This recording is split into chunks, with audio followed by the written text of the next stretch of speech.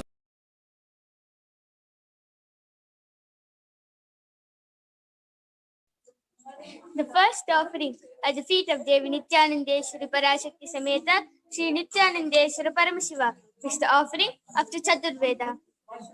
Devadevottama Devata Sarvabhoma Akilanda Koti Brahmanda Nayaka Sri Nithyanandeshwari Parashakti Sameta Sri Nithyanandeshwara Paramashiva Chaturveda Priya Chaturvedam Avataraya.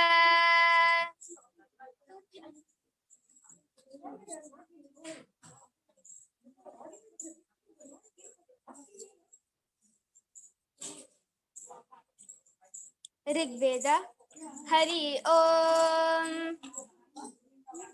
Agnimile Purohitam Yajnasya Devam Hitvijam Hota Aram Ratnadatamam Hari Om Yajurveda Hari Om Isheto Chetva Vayavasto Payapasta Devo Vastavita Praptayatushtettamaya Karmane Hari Om Samaveda Hari Om Shanno Devi Rabishtaya Apo Bhavantu Pitaye Shayo Rabishravantu Naha Hari Om Atharvaveda Hari Om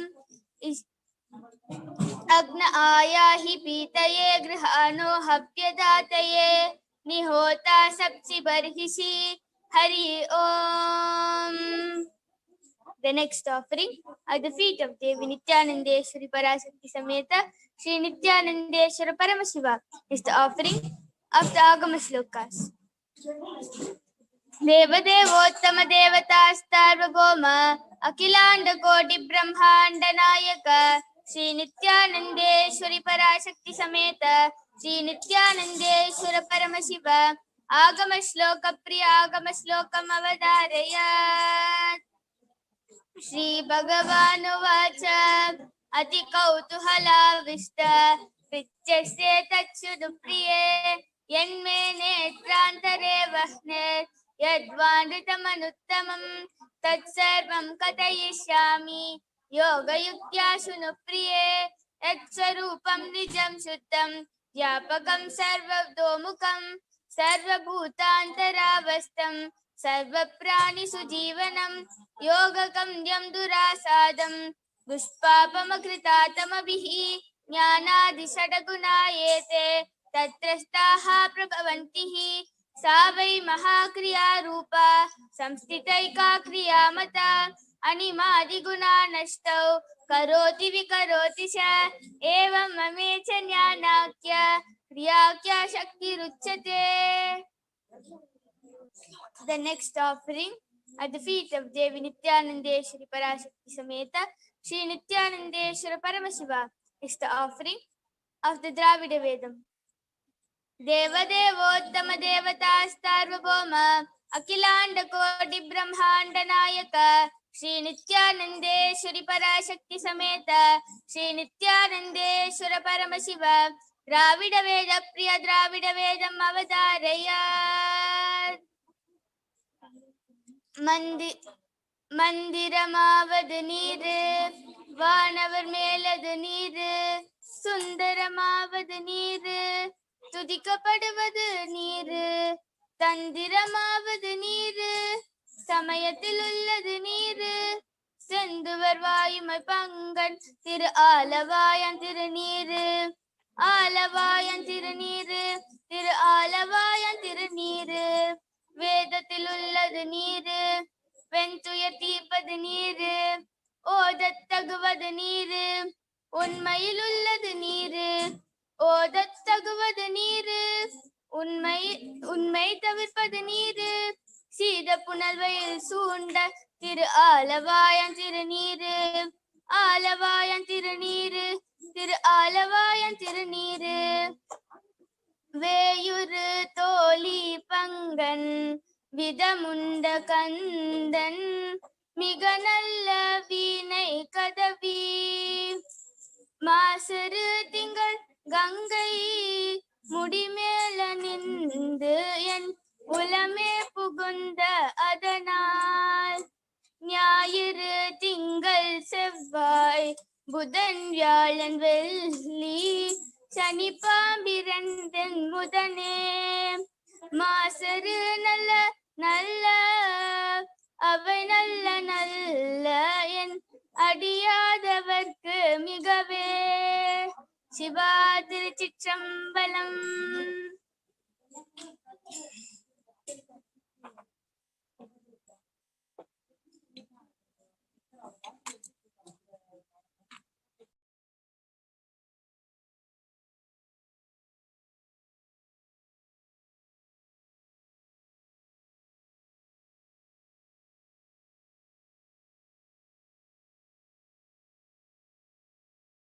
Paramashivoham. Om Nithyananda Paramashivoham. Om Nithyananda Paramashivoham. Om Nithyananda Paramashivoham. Nithyananda Paramashivoham. Om Nithyananda Paramashivoham. Om Nithyananda Paramashivoham. Om Nithyananda Paramashivoham. Om Nithyananda Paramashivoham. Om Nithyananda Paramashivoham. Om Nithyananda Paramashivoham. Om Nithyananda Paramashivoham. Om Nithyananda Paramashivoham. Om Nithyananda.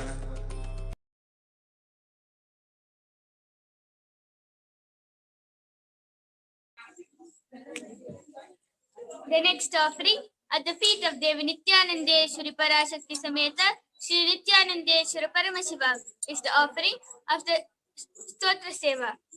Deva Devottama Devatastarvabhoma Akilanda Koti Brahmanda Nayaka Shri Nithyanandeshwari Parashakti Sameta Shri Nithyanandeshwara Paramashiva Stotra Priya Stotram Avadarayat. ओम नमो भगवते सदाशिवाय सकलतत्त्वात्मकाय सर्वमन्त्रस्वरूपाय सर्वयन्त्राधिष्ठिताय सर्वतन्त्रस्वरूपाय सर्वतत्त्वविदुराय ब्रह्मरुद्रावतारिणे नीलकण्ठाय पार्वती मनोहराय सोमसूर्याग्निलोचनाय भस्मोद्धूलितविग्रहाय महामणिमुकुटधारणाय माणिक्यभूषणाय सृष्टि स्थिति प्रलय काल रौद्रावताराय दक्षाध्वर ध्वंसकाय महाकाल भेदनाय मूलाधारैक निलयाय तत्वातीताय गंगाधराय सर्वदेवादिदेवाय सदाश्रयाय वेदांत साराय त्रिवर्ग साधनाय अनंत कोटि ब्रह्मांड नायकाय अनंत वासुकि तक्षक कारकोट शंख कुलिक पद्म महापद्मेति अष्ट महानाग कुलभूषणाय प्रणव स्वरूपाय चिदाकाशाय आकाश दिक्स्वरूपाय ग्रह नक्षत्र मारिने सकलाय कलंकरहिताय सकल लोकैक कर्तृ सकल लोकैक भद्र सकल लोकैक संहर्तृ सकल लोकैक गुरवे सकल लोकैक साक्षिणे सकल निगम गुह्याय सकल लोकैक वरप्रदाय सकल लोकैक शंकराय शशांक शेखराय शाश्वत निजावासाय निराभासाय निरामयाय निर्मलाय निर्मदाय निश्चिंताय निरहंकाराय निरंकुशाय निष्कलंकाय निर्गुणाय निष्कामाय निरुपप्लवाय निरुपद्रवाय निरावद्याय निरंतराय निष्कारणाय निरांतकाय निष्प्रपंचाय निस्संगाय निर्द्वन्द्वाय निराधाराय निरागाय निष्क्रोधाय निर्लोपाय निष्पापाय निर्भयाय निर्विकल्पाय निर्भेदाय निष्क्रियाय निस्तुलाय निशंशयाय निरुपविभवाय नित्य शुद्ध बुद्धि परिपूर्ण सच्चिदानंदात्मयाय परम शांत स्वरूपाय तेजो रूपाय तेजोमयाय जय जय रुद्र महारौद्र भद्रावतार महाभैरव काल भैरव कल्पांत भैरव कपालमालाधर कट्वांग खड्ग चर्म पाशांकुश डमरू शूल चाप बाण गदा शक्ति भिंडीपाल तोमर मुसल मुद्गर पाश परिघ भुषुंडी षटग्नि चक्राध्यायुध भीषणकर सहस्रमुख दंष्ट्राकराल वदन विकटाटहास विस्फारित ब्रह्मांड मंडल नागेंद्र कुंडल नागेंद्र हार नागेंद्र वलय नागेंद्र चर्मधर मृत्युंजय त्रयंबक विश्वरूप विरूपाक्ष विश्वेश्वर विषभवाहन विश्वभूषण विश्वतोमुख सर्वतो रक्ष रक्ष मां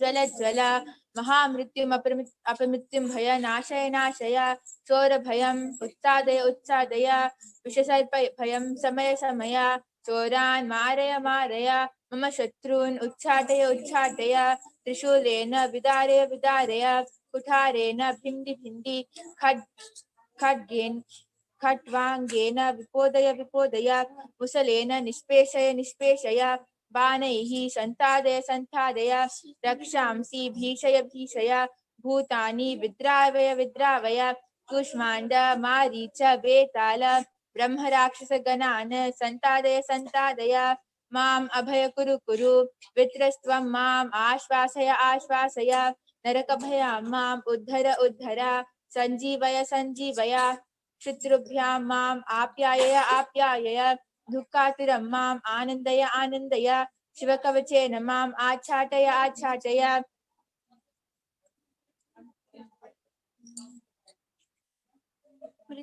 मृत्युंजय त्रयंबक सदाशिव परमशिव नमस्ते नमस्ते।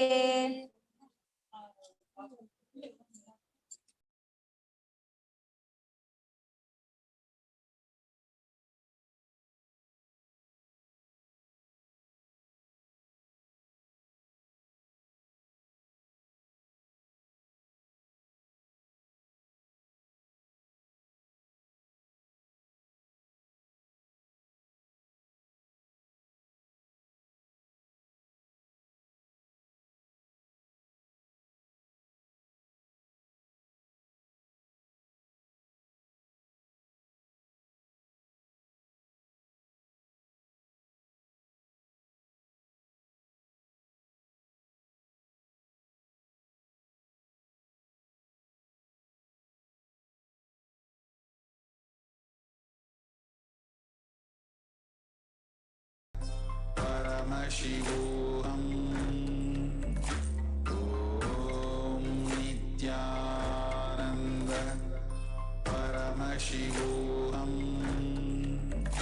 Om Nithyananda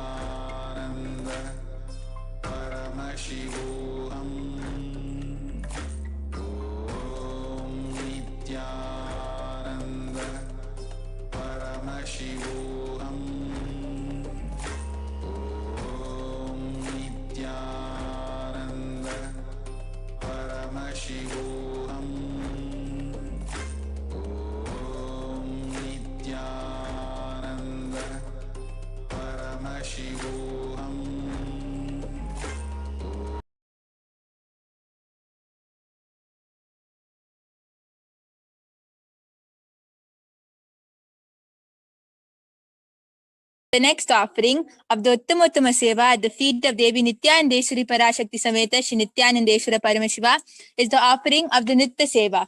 Deva Devottama Devata Starbhabhauma Akhilanda Koti Brahmanda Nayaka Shri Nithyanandeshwari Parashakti Sameta Shri Nithyanandeshwara Paramashiva Nitya Priya Nityam Avadharaya.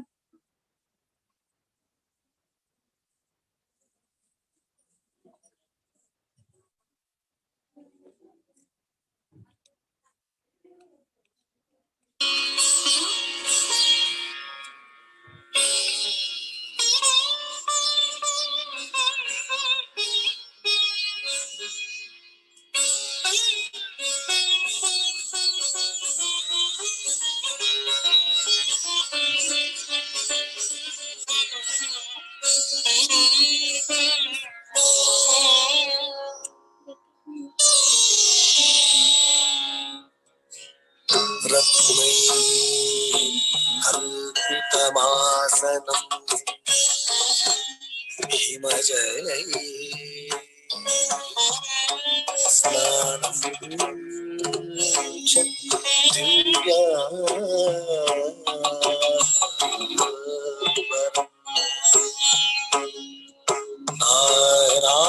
Nararatna Vibhushitam Mrigamada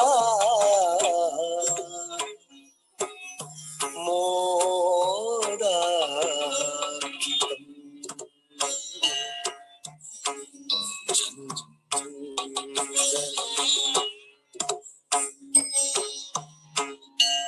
Jati Champakat Bilva Patralachitam Pushpam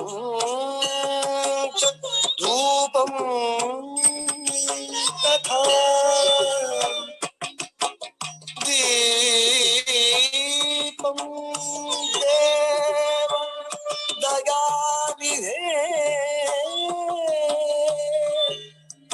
Pashupate Hritkalpitam Grhyata Hritkalpitam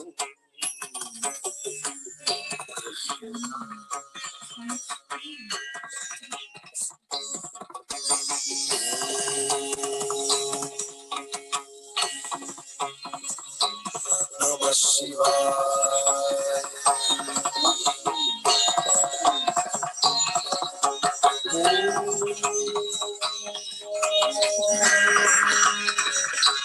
Namah Shivaya.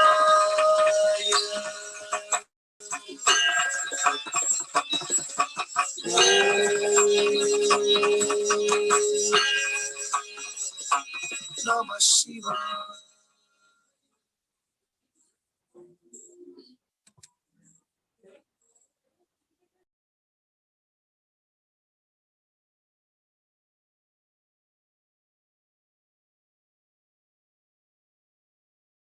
Paramashivoham. Om Nithyananda Paramashivoham. Om Nithyananda Paramashivoham. Om Nithyananda Paramashivoham.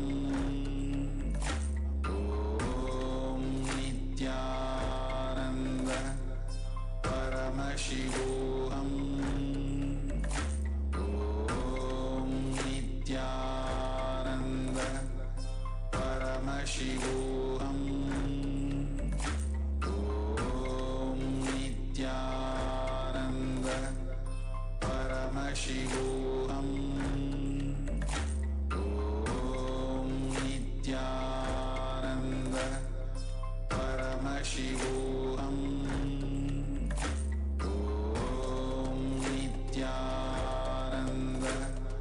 Paramashivoham. Om Nithyananda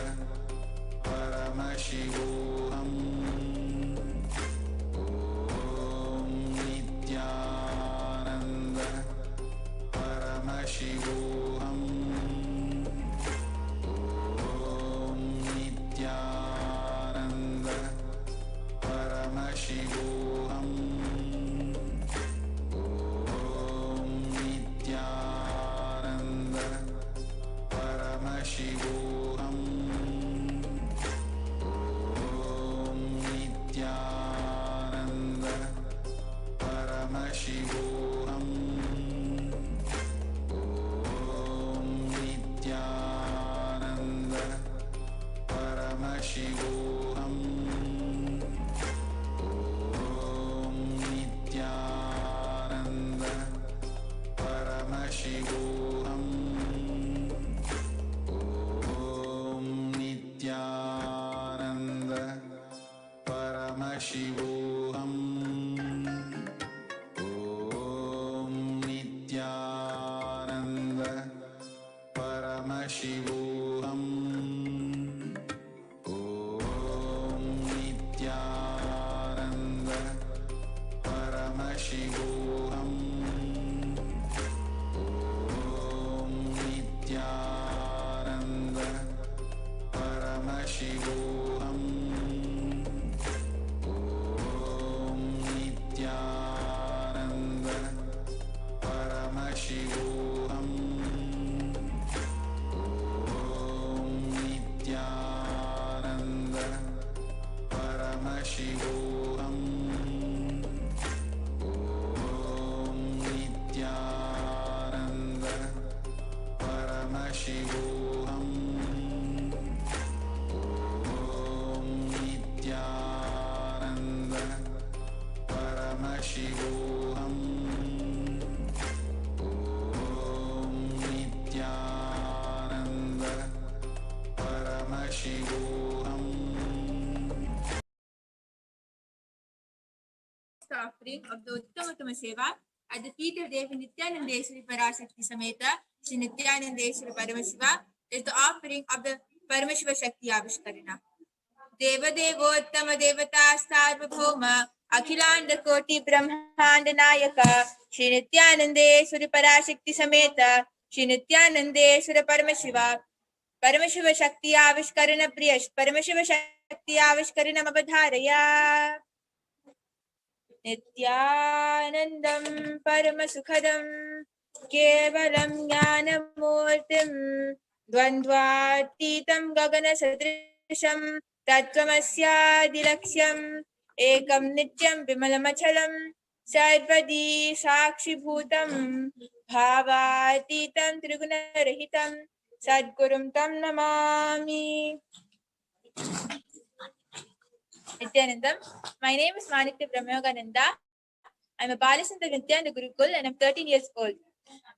I welcome all of you with my love and respects to today's Shakti Avishkarana.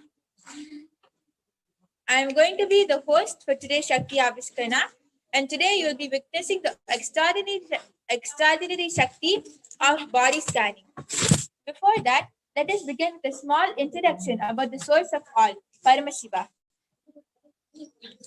Paramashiva is the primordial divinity in Hinduism, the ultimate reality and cause, which is self-effulgent Swayam Prakasha, all-pervading, unchanging beyond time, space, form, and causality. Today, an incarnation of Paramashiva walks among us in the form of the Supreme Pontiff of Hinduism, Jagatguru Mahasannidhanam, His Divine Holiness Bhagavan Nithyananda Paramashivam, reviving the ancient science of power manifestation from the Vedagamas. Vedagamas are directly revealed by Paramashiva. They are the ultimate, eternal, unchangeable truths. A reference cited from these Shastras or source scriptures is called the Shastra Pramana, which we will be looking into shortly. The knowledge and science of manifesting the Vedagama truths are transmitted through Diksha or initiation, which is the direct spiritual energy transfer. His Divine Holiness has initiated millions into the science of awakening the third eye. Agnya or third eye is the command center for the being to connect to the highest conscious state, divinity, Paramashiva himself. Through this communication, the human ability expands and expresses in the form of reading without two physical eyes, enchanted intuition, increased intelligence, ability to use all aspects of the brain's potential, many mystical powers, and numerous health benefits, including complete healing of the physical eyes, cancer, thyroid, diabetes, stress, etc. And today, we are not just going to be demonstrating or expressing a Shakti to you, but we are also going to be understanding how Shakti, the manifestation of powers, is going to be a result of natural happening.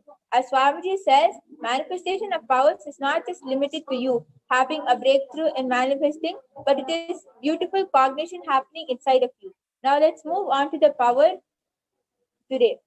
Today you'll be witnessing an extraordinary power, which is the power of body scan. So with this, I would like to introduce a volunteer. Ma, would you like to introduce yourself? Nithyanandam, this is Pallavi from Hyderabad. Nithyanandam, this is Pallavi from Hyderabad. I've been following Swamiji from the year 2018, November. I came in, I was watching Swamiji's videos on YouTube. That's how I visited Hyderabad Adinam. From then I have attended recently Paramashivoham, the first batch. That's how, and I continue witnessing Swamiji's miracles, and me and my husband have seen lot of changes in ourselves. The awareness levels has been increased a lot. Yeah, thank you so much. That's it from my end. Okay, so yes, now I'm going to be manifesting the power of body scanning. Okay. So let us all sit with our head, neck, and spine in a straight line and connect to Paramashiva by chanting the Mahavakya 3 times. Om Nithyananda Paramashivoham. Om Nithyananda Paramashivoham. Om Nithyananda Paramashivoham.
Yes.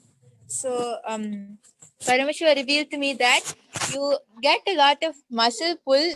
In your whole body, a lot of places in your body gets muscle pull, especially the area in your thighs, and that's because you're not doing enough of exercise, and you have to more active. कनकमहामणिभूषितलिङ्गं मणिपतिवेष्टितशोभितलिङ्गं दक्षसुयज्ञविनाशनलिङ्गं तत्प्रणमामि नित्यानन्दलिङ्गं तत्प्रणमामि नित्यानन्दलिङ्गं कनकमहामणिविनाशनलिङ्गं तत्प्रणमामि नित्यानन्दलिङ्गम्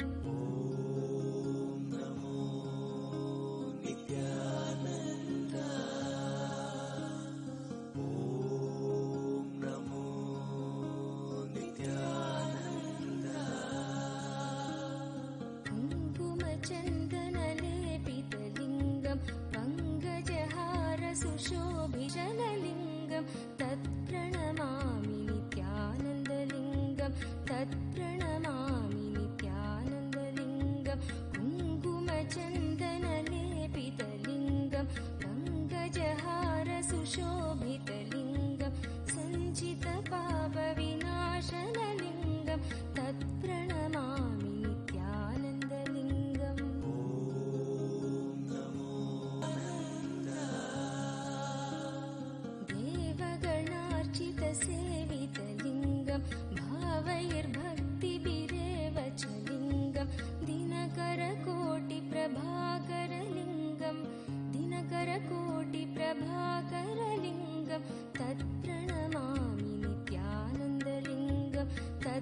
तत्प्रणमामि नित्यानन्दलिङ्गं दिनकरकोटिप्रभाकरलिङ्गं तत्प्रणमामि नित्यानन्दलिङ्गम्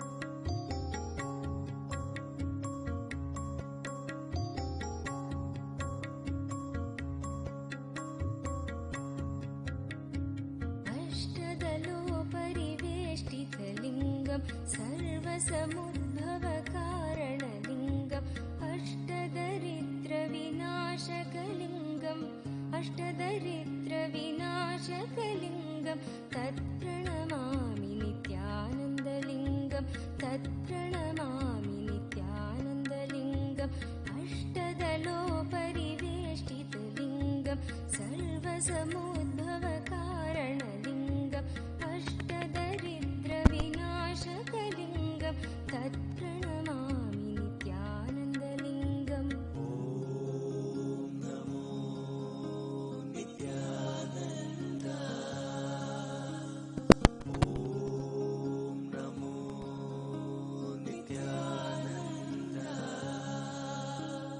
सुरगुरुसुरवरपूजितलिङ्गं सुरवनपुष्पसदार्चितलिङ्गं परात्परं परमात्मकलिङ्गं परात्परं परमात्मकलिङ्गं तत्प्रणमामि नित्यानन्दलिङ्गं तत्प्रणमामि नित्यानन्दलिङ्गं सुरगुरुसुरवरपूजितलिङ्गं सुरवनपुष्प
Nityanandam, Nityanandam,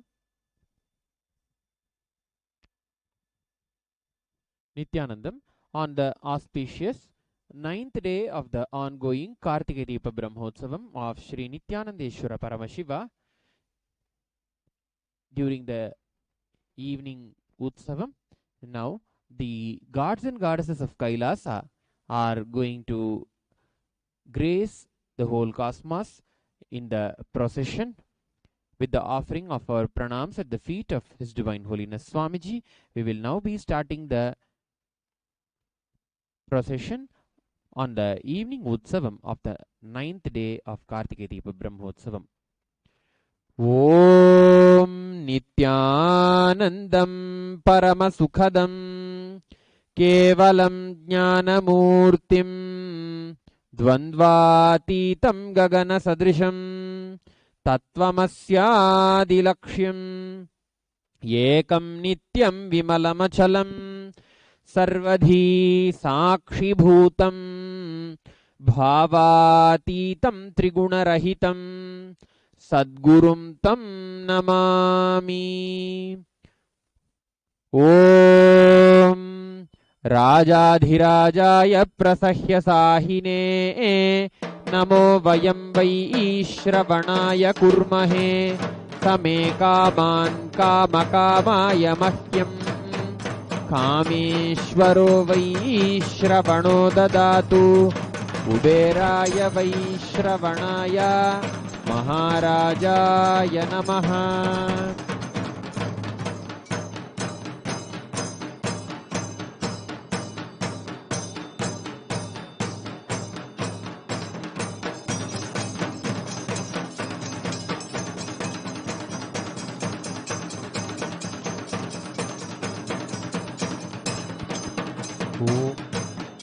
Om Gananantva Ganapatigam Havamahe Kavim Kavinam Upamashravastamam Jyesharajam Brahmanam Brahmanaspata Anashrinvan Utibhis Sidasadanam. Om Shri Mahaganapataye Namaha. Prano Devi Saraswati Vajebhirvajinivati Dhinam Avitriyavatu Saraswatyai Namaha. Shri Gurubhyo Namaha. Harihi Om.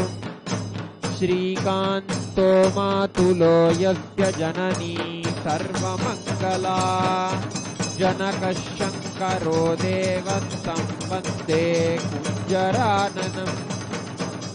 Yashivo Nama Rupabhyam Ya Devi Sarvamangala Tayos Samsmaranat Pumsam Sarvato Jayamangalam.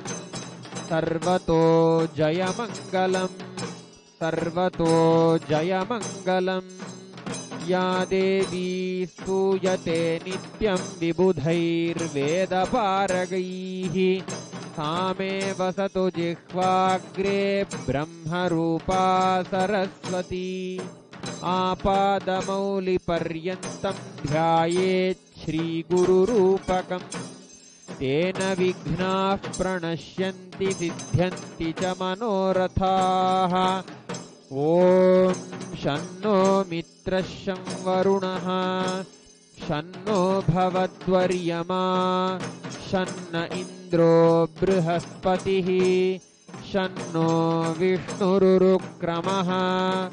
Namo Brahmane Namaste Vayo Tvameva Pratyaksham Brahmasi Tvameva Pratyaksham Brahma vadishyami Ritam vadishyami Satyam vadishyami Tanmamavatu Tatvaktaramavatu Avatu mam Avatu vaktaram. Om Shanti Shanti Shanti.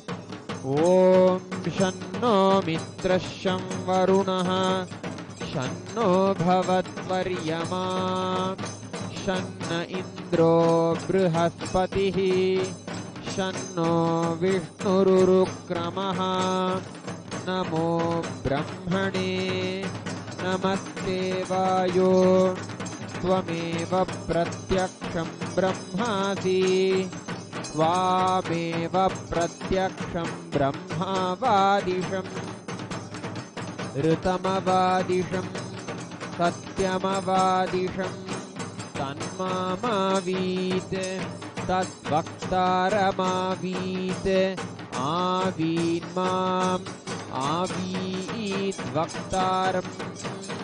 ॐ शान्ति शान्ति शान्तिः।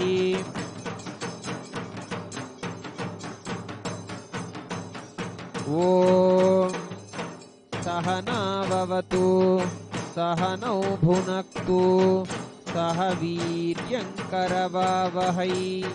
तेजस्विनावधीतमस्तु मा विद्विषावहै।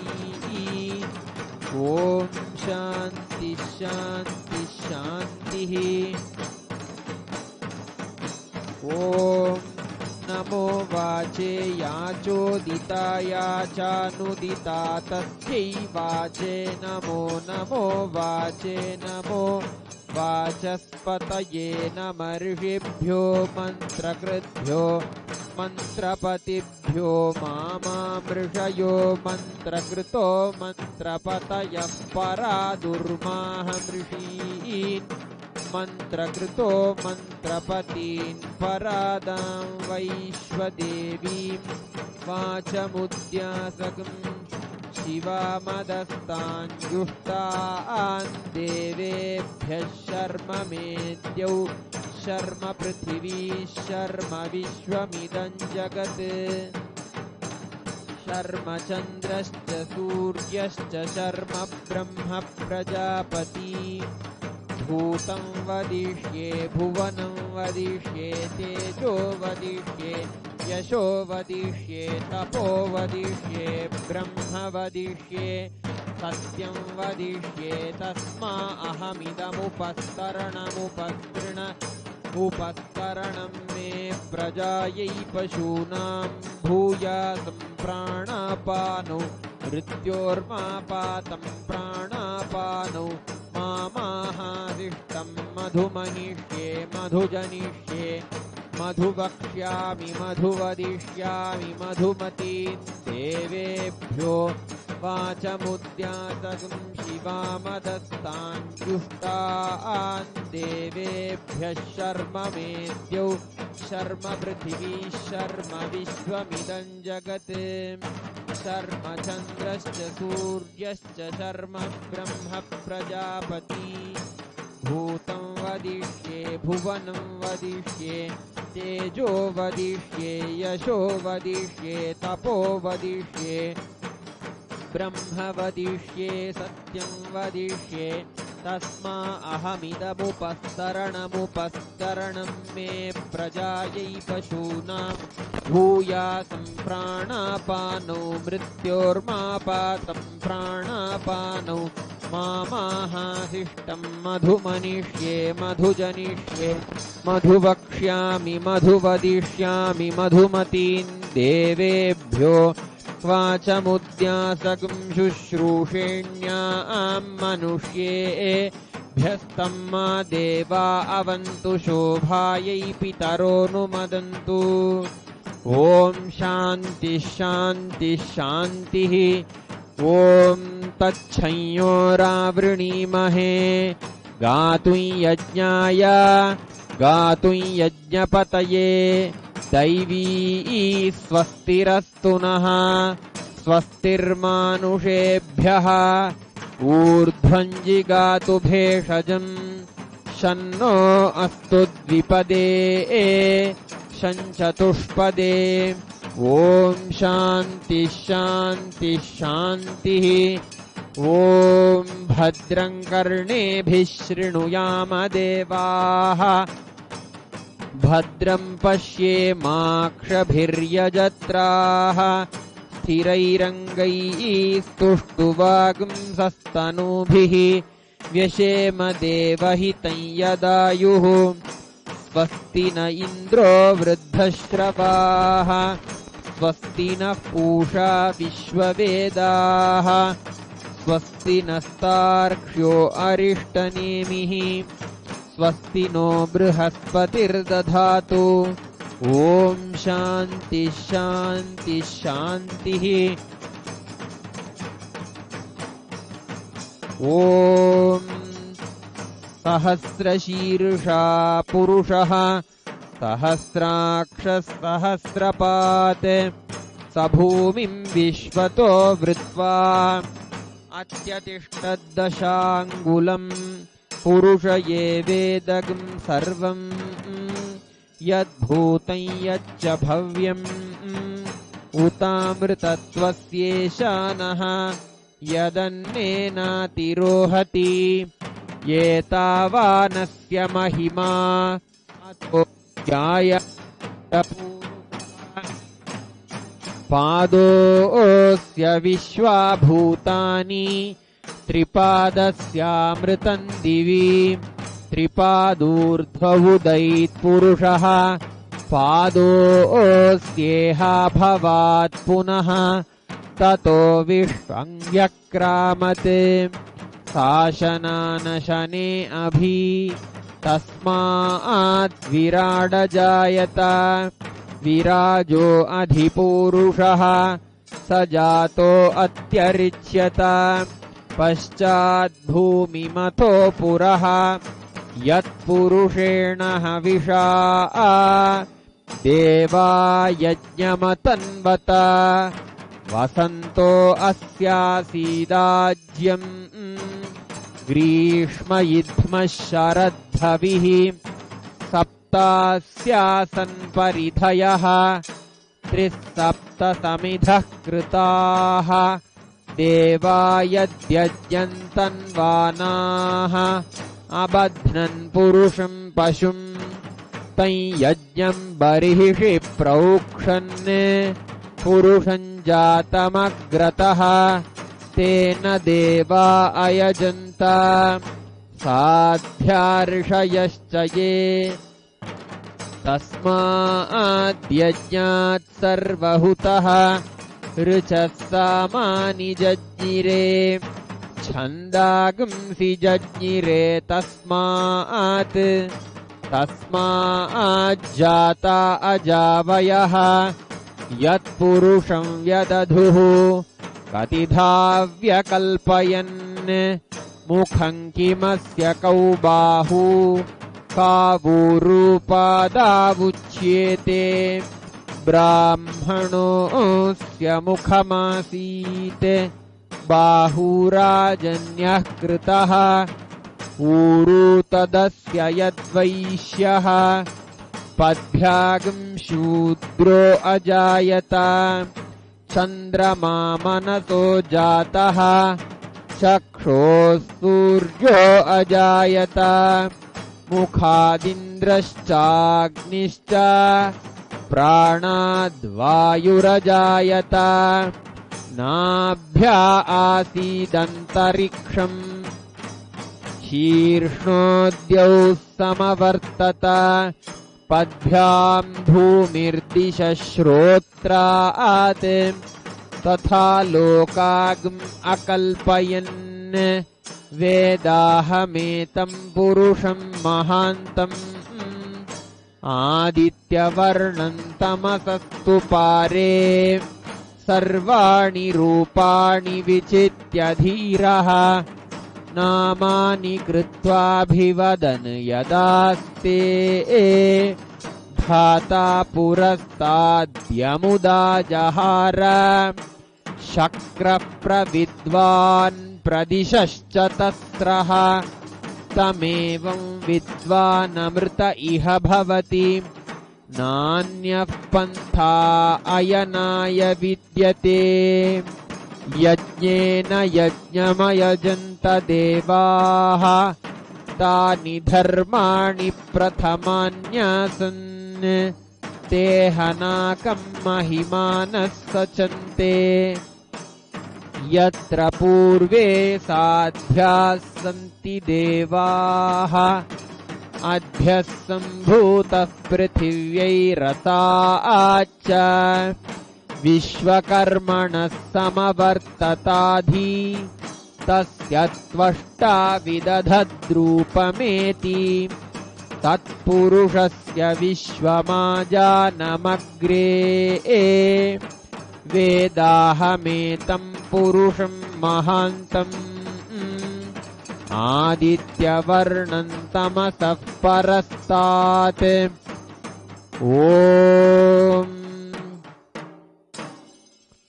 कर्पूरगौरं करुणावतारं संसारसारं भुजगेन्द्रहारं सदा वसन्तं हृदयारविन्दे भवं भवानी सहितं नमामि भवं भवानी सहितं नमामि भवं भवानी सहितं नमामि।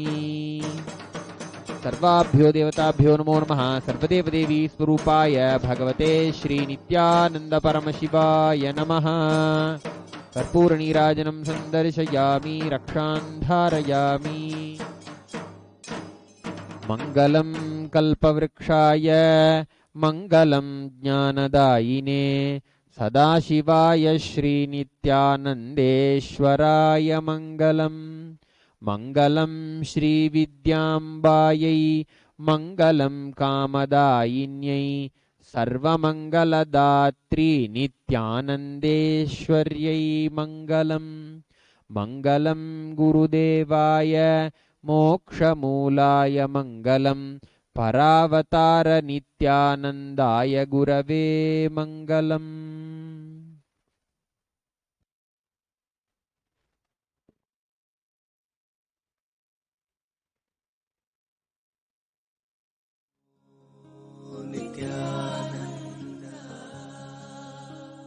सर्वसुगन्धिसुलेपितलिङ्गं बुद्धिविवर्धनकारणलिङ्गं सिद्धसुरासुरवन्दितलिङ्गं तत्प्रणमामि नित्यानन्दलिङ्गं तत्प्रणमामि नित्यानन्दलिङ्गं सर्वसुगन्धिसुलेपितलिङ्गं बुद्धिविवर्धनकारणलिङ्गं सिद्धसुरासुरवन्दितलिङ्गं तत्प्रणमामि नित्यानन्दलिङ्गम्।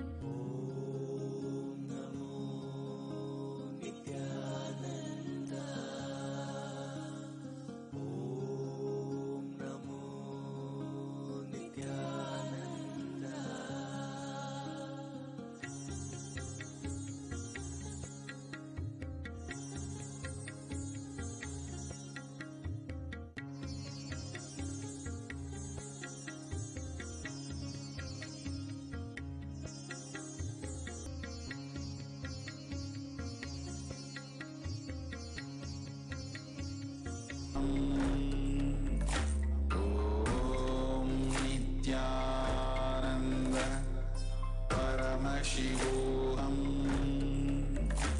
ओम Nityanand परमशिवोहम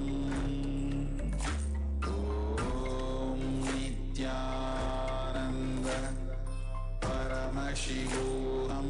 I am as old as sun, as new as sunrise.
Various incarnations happened,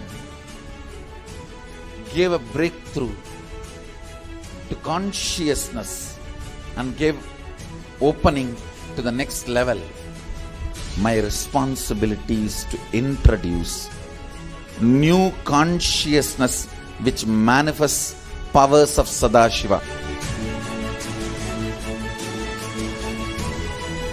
As Mahamandaleshwar of Mahanirvani Akada, the oldest apex body of Hinduism,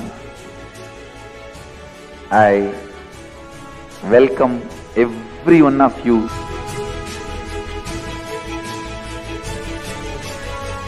I have experienced Sadashiva in his completion, and he has empowered me to transmit that experience to all of you.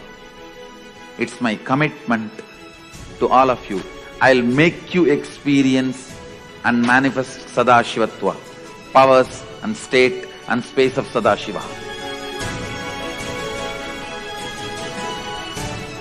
When you manifest powers, naturally the state of Sadashiva and space of Sadashiva starts manifesting in you. More power manifestation, more integrity, more unclutching, more nirvikalpa samadhi, more joy, more restful awareness, more responsibilism, more enriching, more bliss.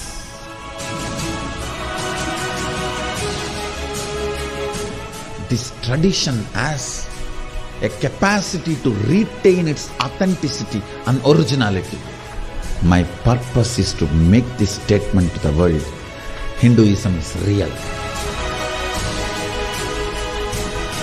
Ideas move from mind to mind.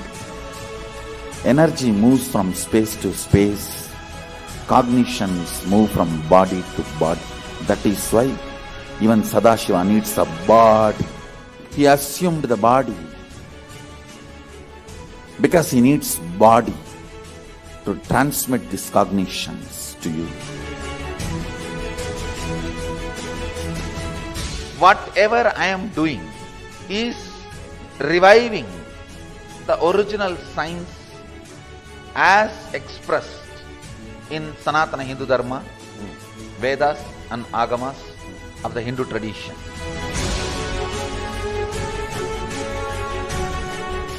Given by Sadashiva, received by Devi, adopted by Vishnu to run this universe is Agama. Agamas insist on us serving beyond our frame.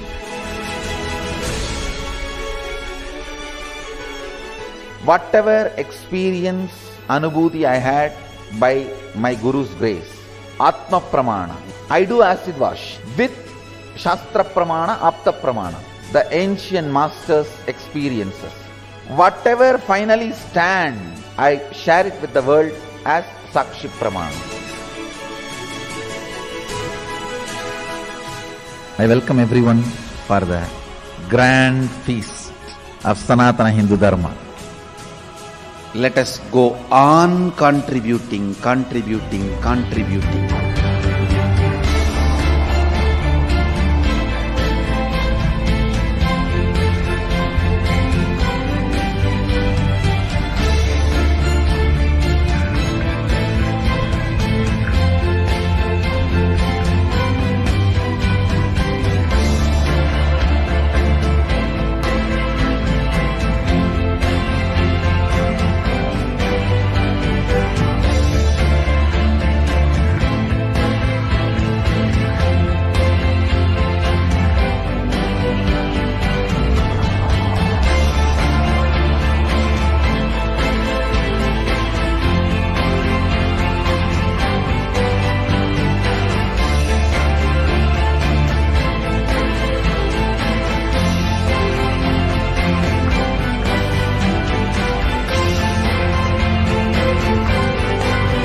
What I mean by the word KAILASA, listen intensely.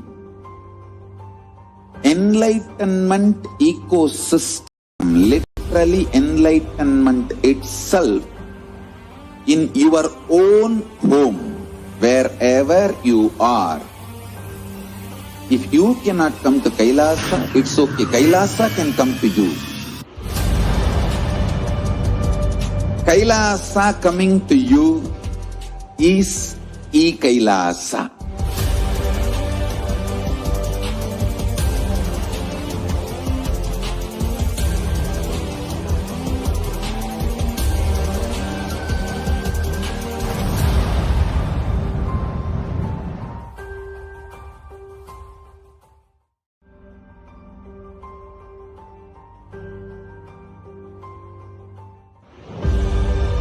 What I mean by the word KAILASA, listen intensely.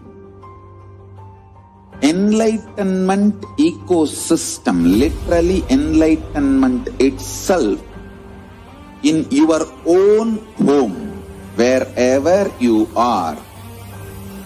If you cannot come to KAILASA, it's okay. KAILASA can come to you. KAILASA coming to you is KAILASA.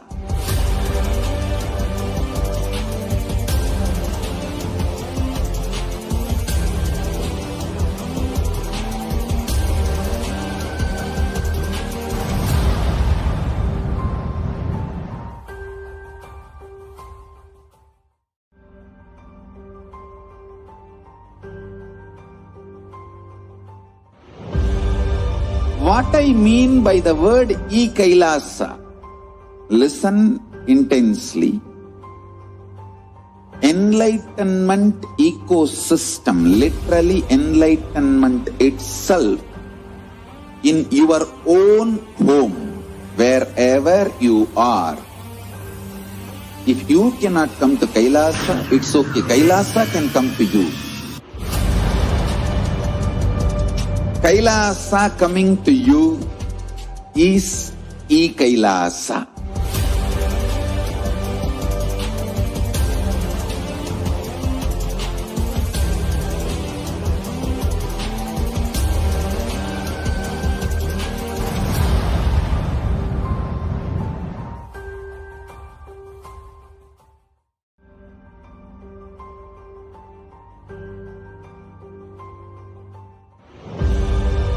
What I mean by the word KAILASA, listen intensely. Enlightenment ecosystem, literally enlightenment itself, in your own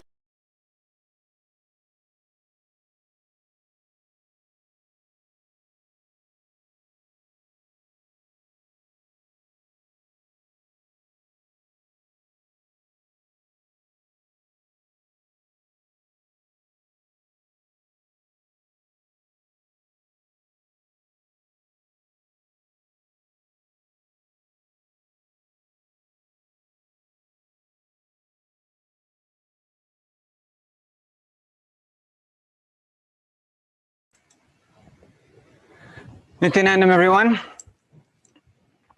Nithyanandam and welcome.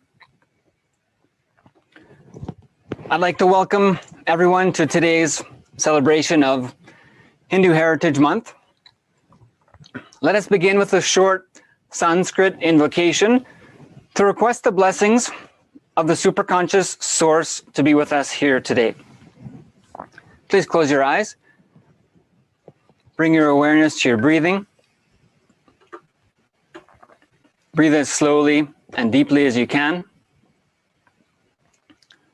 and connect to a deep sense of gratitude.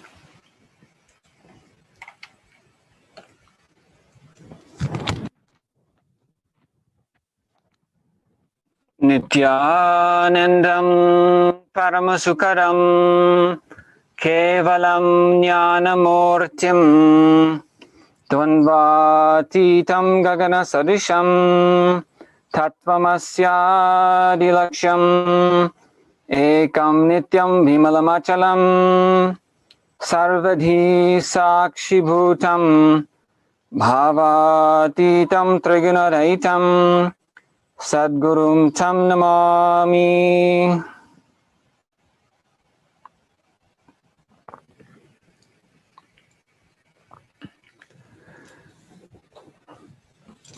Nithyanandam, I welcome everyone with my love and respects and the auspicious blessings of His Divine Holiness Bhagavan Sri Nithyananda Paramashivam.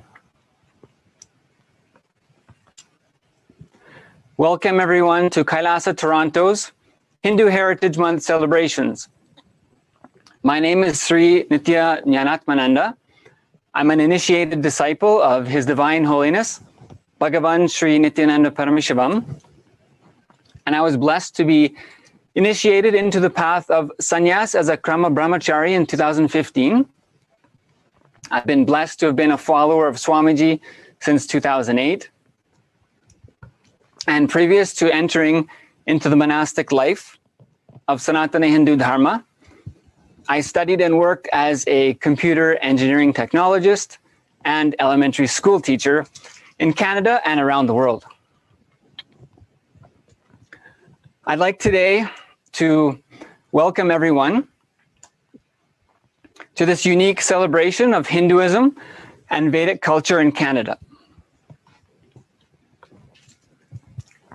The history, knowledge, and unique spiritual sciences of Sanatana Hindu Dharma make it powerfully positioned as the only civilization possessing time-tested, proven solutions to all of the pandemics and problems facing humanity today. Youth diabetes, depression, suicide, and drug abuse are just a few of the major challenges facing human societies today. The fact that Sanatana Hindu Dharma is the only living civilization of more than 5,000 years is no accident. It is indeed a shocking indication of spiritual power. And moreover, the need of humanity today to get real, lasting, proven solutions to real global problems. One of the unique contributions of Hinduism is the spiritual knowledge, the science of manifesting superconsciousness, the source of all life and intelligence, as a living experience in our daily life.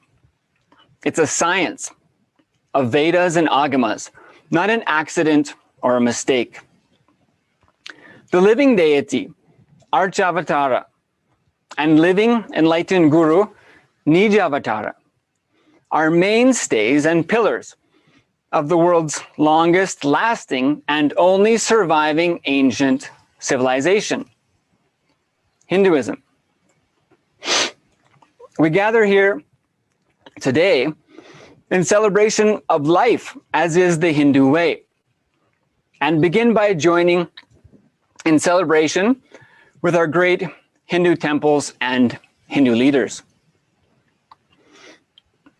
The element of fire, the Agni, if it's invoked with devotion, that Agni fire can be the link between the spiritual energy and our physical body. Indeed, the great rituals of Sanatana Hindu Dharma, the science of spirituality, the science of manifesting spiritual consciousness, the science of manifesting living deities through the physical body is one of the great contributions of Sanatana Hindu Dharma. The great homas, yajnas, even daily puja and arti, we connect to the spiritual energy through the Agni itself.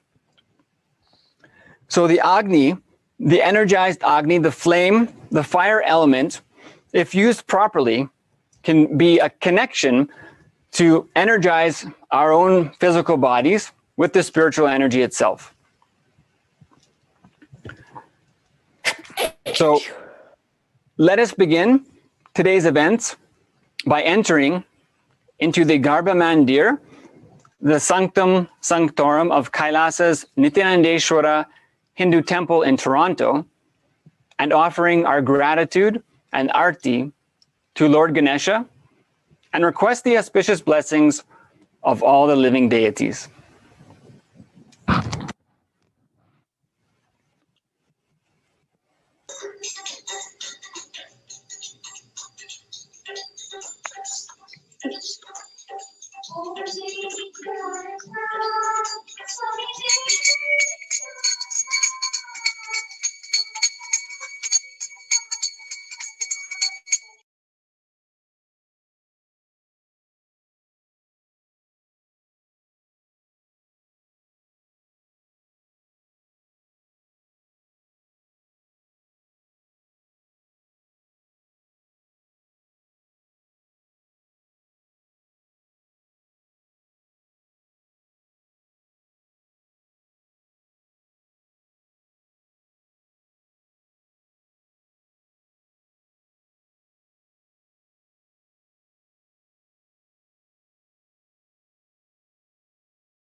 Followed by 10:30 a.m. Discussion with Hindu leaders and parliamentarians, how to preserve Hindu heritage in Canada. And if there's time after that, we'll quickly move into the Good God Country video documentary, and then satsangh with His Divine Holiness Bhagavan Sri Nithyananda Paramashivam, and closing remarks, distribution of online links for Hindu source books, post-event survey. So what I'd like to do now is just share some of the contributions from KAILASA, Toronto.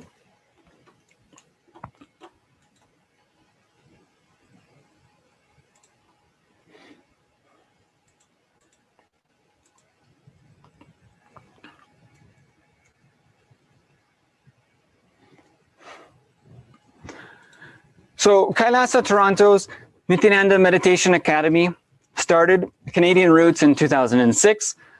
For the past 13 years, it has expanded its reach from the East Coast to the West Coast with main service centers now in Montreal, Ottawa, Toronto, Calgary, and Vancouver. Nithyananda Meditation Academy's contribution to Canadian society has been a revival of both authentic Hinduism and providing humanitarian services.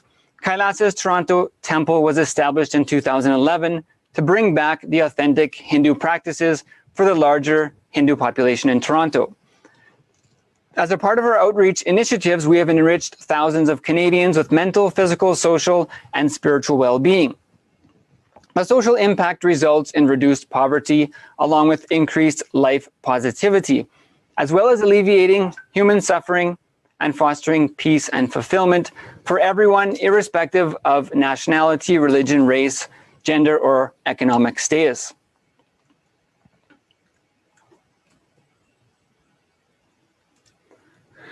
And even during this COVID pandemic, KAILASA Toronto has continued all outreach services with free online programs to provide spiritual healing and mental health solutions through empowerment for women, youth workshops, free online yoga, pujas, wealth counseling, family and relationship programs, and spiritual healing, as well as personalized pranayama and breathing techniques to provide healing for seniors. And due to the unprecedented need of the community at this time, KAILASA's Toronto Temple has also paid special attention to supporting local food banks. Today is another milestone for KAILASA Toronto. Today, we have been blessed to bring together 30 total Hindu organizations to work together for the common goal of preserving authentic Hinduism for the generations to come. Today's online event is just the start of many collaborative works to come. More than 500,000 Hindus today call Canada their home, and all of us have the great possibility and responsibility to keep the eternal sciences, the ultimate spiritual possibilities for humanity alive, the great future for Sanatana Hindu Dharma in Canada.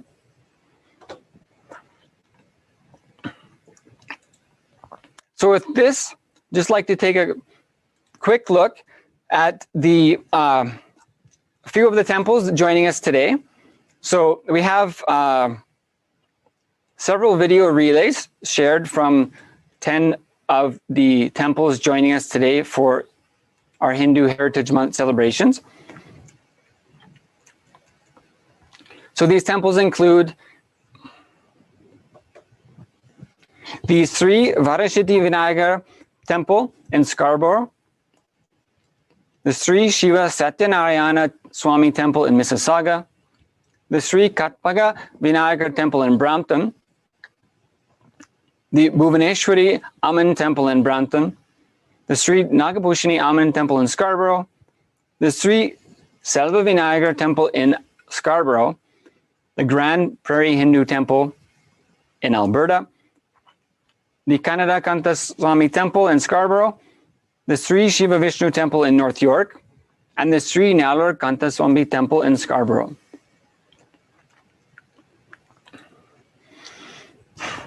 So we're blessed on this day of celebrating Hindu Heritage Month in Canada. Now by having darshan of the various deities. So as we know, one of the unique contributions of Sanatana Hindu Dharma is the ability to manifest the spiritual conscious source in the physical form and have that be a benefit to our physical bodies.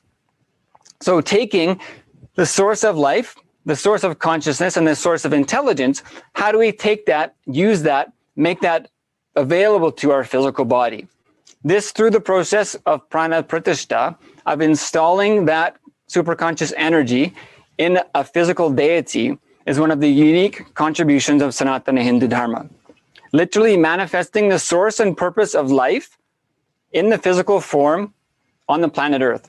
This is also the grand narrative of Sanatana Hindu Dharma, is that time and time again, the superconsciousness lands in physical form to raise the collective consciousness of the humanity. This is the state and space of humanity today, requiring that conscious boost for all of humanity to raise out of not only the emergency condition that many are experiencing these days during coronavirus, but many other afflictions that the society and human civilization is struggling with. Sanatana Hindu Dharma is uniquely positioned as the only civilization that was alive 5,000 years ago and is still alive today. The only living ancient civilization. This civilization was sustained and maintained upon the ability to use the superconscious source of life to liberate humans. This happened predominantly through the manifestation of superconsciousness in the form of a deity, requesting the living being to manifest itself through the physical form in the form of a deity in a temple. And the manifestation of superconsciousness itself through a human body in the form of the enlightened guru. So now, let us enjoy in the space of gratitude and unclutching the blessings and darshan of the various temples, deities, and presentation of this enlightenment ecosystem of Sanatana Hindu Dharma from around various places in Canada and elsewhere in celebration together, in solidarity for today's celebration of Hindu Heritage Month. Let us receive the blessings of the various deities and superconscious ecosystems.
குழந்தைகளுக்கு ஆலயம் செல்வது சாலவும் நன்று, அதாவது ஆலயம் தோன்றது சாலவும் நன்று என்கின்ற பழமொழியை எடுத்துச் சொல்லுங்கள். நம்மளுடைய ஆலயம் மிகவும் அறிவியல் பூர்வமான சார்ந்த ஒரு இடமாக இருக்கிறது. அங்கு வழிபடக்கூடிய நவக்கிரக தேவதைகளாக இருக்கட்டும், விளக்கு ஏற்றுவதாக இருக்கட்டும், அர்ச்சனை செய்வது, மந்திரம் சொல்வது, தேவாரம் சொல்வது, இதை கேட்பது, திருநீறு பூசிக்கொள்வது, இது மாதிரி எல்லா விஷயங்களும் மிகவும் தேகத்திற்கும் மனதிற்கும் பலம் தரக்கூடியது என்று நாம் நம்முடைய எதிர்கால சந்ததியர்களுக்கு சொல்லிக் கொடுத்து வந்தால் அவர்கள் தீவிரமாக இந்த பாரம்பரியத்தை கடைபிடித்துக் கொண்டு இனி வழி வழியாக நமது சந்ததிகள் இந்த மாதிரியான புலம்பெயர்ந்த ஊர்களிலோ அந்த மாதிரி வேலைக்காக சொல்லக்கூடிய வெளிநாட்டிலோ இருந்தாலும் அவர்கள் நம்ம எந்த ஊருக்கு இருந்து வந்தோமோ அந்த மாதிரியான ஒரு ஊர்ல இருக்கிற மாதிரி ஒரு சூழ்நிலை எங்கெல்லாம் அமையும். அதனால இந்த பாரம்பரியமான இந்த மாதத்தில் அனைவருக்கும் இந்த ஹிந்து ஹெரிட்டேஜ் மந்தினுடைய வாழ்த்துக்களை தெரிவித்துக் கொள்கிறோம். நான் சந்திரசேகர குருக்கள், இந்த ஆலயத்தில் பிரதான அர்ச்சகராக இருக்கிறேன். விசிசாக நகரில் இருக்கக்கூடிய சிவசத்யநாராயண சுவாமி ஆலயம். நமஸ்காரம்.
விநாயகப் பெருமான் மெய்யன்பர்களே, பிரம்டன் அருள்மிகு ஸ்ரீ கற்பக விநாயகர் ஆலயம் இலக்கம் 200 அட்வான்ஸ் புலவாட்டில் அமைந்திருக்கின்ற திருக்கோயிலில் இருந்து ஆலய தர்மத்தா விஜயநாதன் உங்களிடம் பேசிக் கொண்டிருக்கின்றேன்.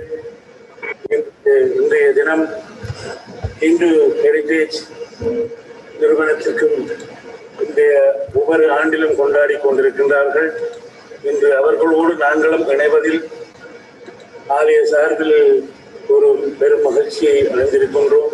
இந்த ஆலயம் 1999 ஜூன் மாதம் ஆணி உத்தரத்தில் கும்பாபிஷேகம் பண்ணப்பட்டது. பின்பு தம்ப பிரதிஷ்டை இடம்பெறுவதற்கு 2009 பங்குனி திருவோண நட்சத்திரத்தில் கும்பாபிஷேகம் செய்யப்பட்டது. இந்த ஆலயத்தில் உங்களுக்கு எல்லோருக்கும் நன்றாகவே தெரியும், எல்லா விழாக்களும் சிறப்பாக நடைபெற்று விநாயகப் பெருமானின் 25 நாள் மகோத்சவம் மற்றும் நாராயண பெருமானின் பொன்னாலை ஸ்ரீ வரதராஜ பெருமாள் ஆலய பட்சமாக ஆவணி ரோபிணி திருநாளை தேர் திருவிழாவாக வைத்தும் முருகப்பெருமானின் ஆடிவேர் விழாவை கனடாவில் முதலில் ஆரம்பித்து ஒவ்வொரு வருடமும் தங்கரதம், காவடி ரதம், வெள்ளி ரதம் என்று சிறப்பாக நடத்தி கொண்டிருக்கின்றோம். இந்த நிலையில் இந்த ஹிந்து ஹெரிட்டேஜ் என்று நாங்கள் இணைவதில் மிக்க மகிழ்ச்சி அடைவதோடு மேலும் மேலும் அவர்களுடைய ஒவ்வொரு வருடமும் மிக சிறப்பாக நடைபெற வேண்டும் என்று எல்லாம் வல்ல கற்பக விநாயகர் பெருமானை வேண்டியிருக்கின்றோம். நன்றி.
ஓம் சக்தி. நமஸ்காரம்.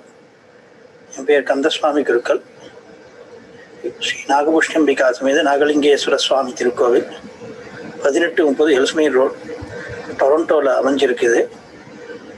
அம்பாள் இது இப்போ 96லேருந்து துவங்கி ரொம்ப விசேஷமாக நிறைய பூஜைகள்லாம் நடைபெற்று இந்த கோவில்னால நிறைய பக்தர்கள்லாம் பலனடைஞ்சிருக்காங்க. ஒவ்வொரு திருவிழா காலங்கள்லையும், ஆனி மாதங்கள் நடக்கக்கூடிய திருவிழா காலங்களையும், மற்ற மாதங்கள் நடக்கக்கூடிய திருவிழா காலங்களையும் எல்லா இடத்துலேருந்தும் பக்தர்கள்லாம் வந்து அம்பாளை தரிசித்து அம்பாளுடைய பலன்கள்லாம் நிறைய அடைஞ்சிருக்காங்க.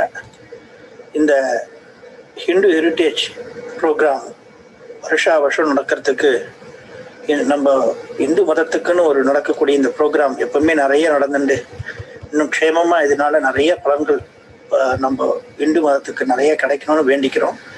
நாகபூஷ்ணம்பிகா சமேத நாகலிங்கேஸ்வரனுடைய சுவாமியினுடைய அனுகிரகம் கண்டிப்பாக எல்லா பக்த கோடிகளுக்கும் கிடைச்சி எல்லாரும் வந்து அம்பாளை தரிசிச்சுட்டு டொரண்டோவில் வரும்போது கனடாவில் எல்லாரும் அம்பாள் வந்து தரிசிச்சுட்டு அம்பாளுடைய அனுகிரகத்தை பெறணும்னு வேண்டிக்கிறேன்.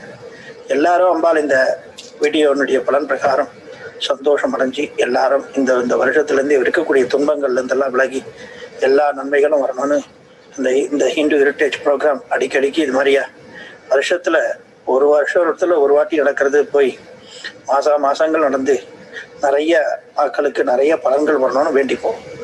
ஓம் சக்தி. நமஸ்காரம்.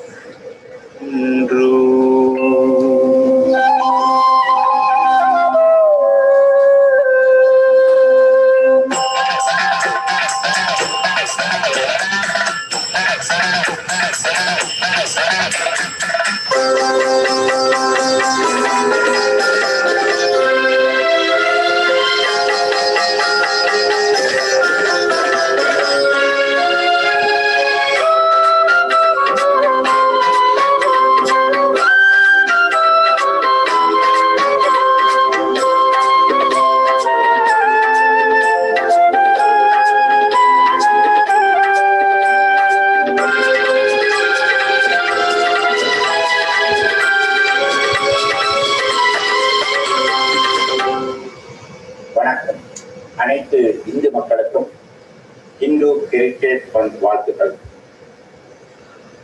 கணபதீஸ்வரம் அருள்மிகு ஸ்ரீ செல்வ விநாயகர் ஆலயம் 3411 மெக்னிக்கல் அவென்யூ, டொரண்டோவிலே அமைய பெற்றுள்ளது. அனைத்து இந்து மக்களுக்கும் கணபதீஸ்வரம் செல்வ விநாயகர் பெருமான் இந்த ஆலயத்திலே இருந்து அருள் பாலித்து வருகின்றார். இந்த ஆலயம் கடந்த 2011ஆம் ஆண்டு தொடக்கம் அமையப்பெற்று பல இந்து மக்களுக்கு விநாயகர் பெருமானுடைய திருவருள் கிடைக்கவும், அடியார்களுக்கு இந்து மதத்தின் தத்துவங்களை அறிந்து கொள்ளவும் வழிவகை செய்து வருகின்றது. அந்த வகையிலே ஆலயத்திலே வார உற்சவம், மாத உற்சவம், வருடாந்த உற்சவம் என்கின்ற சிறப்பு உற்சவங்கள் ஒவ்வொரு வருடமும் சிறப்பாக நடைபெற்று வருகின்றது. வருடந்தோறும் ஜூன் மாத இறுதியிலும் ஜூலை மாத முதல் வாரத்தையும் கொண்டு வருடாந்த மகோற்சவ பெருவிழா 15 வருடங்கள் சிறப்பாக நடைபெற்று வருகின்றது. வருடந்தோறும் இந்து மக்கள் கிட்டத்தட்ட 50,000க்கு மேலான மக்கள் ஆலயத்திற்கு வருகை தந்து வழிபாடாற்றி செல்கின்றார்கள். அத்தோடு மட்டுமல்லாமல் 5 வயது முதல் 15 வயது வரையிலான சிறார்களுக்கு ஆலயத்திலே வாரந்தோறும் நமது தாய்மொழியான் தமிழ் மொழியும் இந்து சமய வகுப்புகளும் ஆலயத்திலே இலவசமாக சிறப்பாக நடைபெற்று வருகின்றது. பல சிறார்கள் இந்த வகுப்பிலே கலந்து நன்மை அடைகின்றார்கள். தேவார திருவாசங்களை கற்றல், இந்து சமயத்தின் தத்துவங்களை அறிந்து கொள்ளுதல் என்கின்ற வகையிலே இந்த வகுப்புகள் நடைபெற்று சிறார்களுக்கு வழிகாட்டலாக நடைபெற்று வருகின்றது. இந்த மாதம் கனடிய அரசாங்கத்தினாலே இந்து மக்களுக்காக இந்து ஹெரிட்டேஜ் மந்தாக அறிவிக்கப்பட்டு பல வருடங்களாக இந்த நிகழ்வு சிறப்பாக நடைபெற்று வருகின்றது. அந்த வகையிலே இந்த மாதம் இந்துக்களுடைய இந்து மத ஹெரிட்டேஜ் மந்தாக இந்த வருடமும் கொண்டாடப்படுகின்றது. ஆகவே உலகத்தில் காணுகின்ற இந்துக்கள் அனைவரும் சர்வ செல்வயோகமிக்க பெருவாழ்வு வாழ்வதோடு இந்த இந்து ஹெரிட்டேஜ் மந்த் ஒவ்வொரு வருடமும் சிறப்பாக கொண்டாடப்பட வேண்டும் என்றும் இதிலே அனைத்து இன மத மொழி மக்களும் இந்து மக்களும் இணைந்து இந்த ஹெரிட்டேஜ் மந்திலே விழாவாக கொண்டாட வேண்டும் என்றும் தொடர்ந்து இந்த நிகழ்வை இந்த அமைப்பாளர்கள் செய்து இந்து மக்களுக்கு நல் வழிகாட்டியாக அமைய வேண்டும் என்றும் அவர்களுக்கும் வாழ்த்துக்களை கூறி அமைகின்றேன். நன்றி, வணக்கம்.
சரவணபவன் அருள்மிகு கனடா கந்த பெருமானுடைய ஆலயத்திலிருந்து வழங்கி கொண்டிருக்கின்றோம்.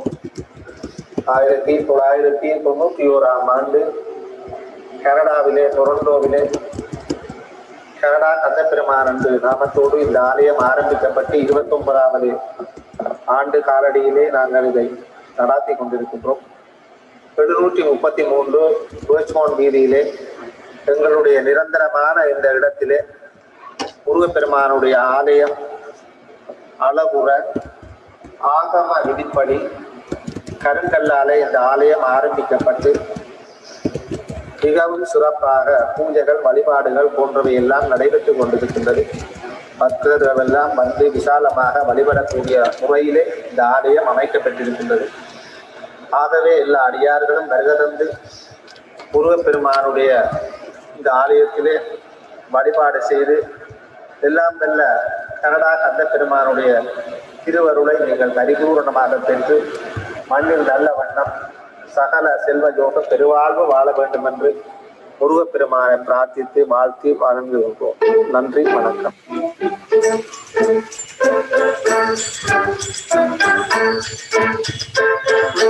முருகா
என்ற சொல்லுக்கு முருகா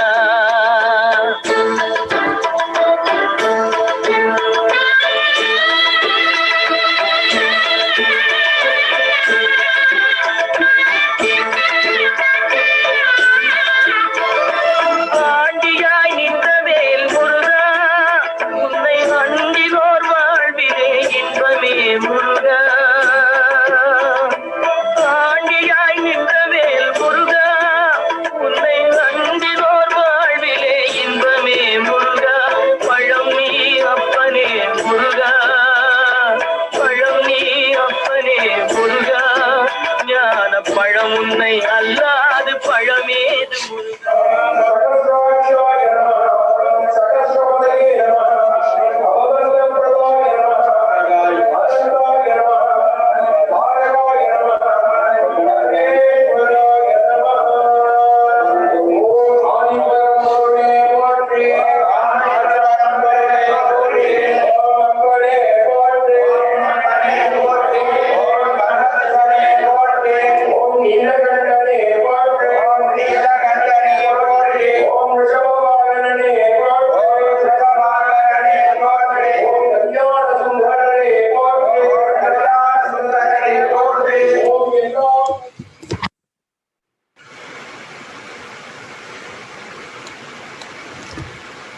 Yes. Tremendous. What a excellent and rare opportunity to have so many darshans at once from so many energized deities. The only civilization, once again, the only living ancient civilization, the civilization that thrives on manifesting divinity through each and every one of us, and is set up specifically to provide ultimate life solutions in every aspect for every member of society. So let us now turn our focus towards the future of Hinduism. Hinduism has an exemplary past, no doubt, the only civilization to be living more than 5,000 years ago and still living today. A unique and important point as a unique guide to the entire world, seeking elusive solutions amongst the mass confusion of coronavirus today, needing not just a band-aid solution, but a proven solution. Humans need a proven solution and a framework to guide the entire human civilization.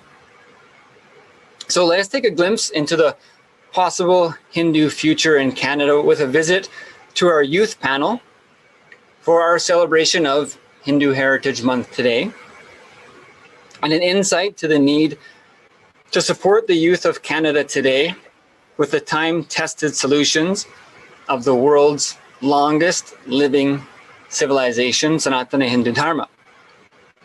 Nithyananda Matanaya, welcome. Please go ahead. Nithyanandam, everyone. Can you guys hear me? Can thumbs up? Awesome. All right, welcome everyone. Nithyanandam. My name is Madan Nithyanandan. I'm actually a proud disciple of His Holiness Sri Nithyananda Paramashivam and a practicing Hindu. So I would love to welcome everyone that who's going to be participating in this youth panel discussion regarding Hinduism, as well as the adults that will be providing color commentary to this panel. So thank you, everyone. And as mentioned, it is going to be a good discussion. Like, we have kids from range of 8 years to 15 years. Some of the kids have learned Hinduism through gurus, and some of them have learned Hinduism through their parents and through their grandparents. So we're going to get a different perspective of what all these kids see as Hinduism and how they practice Hinduism, as well as some of their festivals that they enjoy and look forward to as Hindus.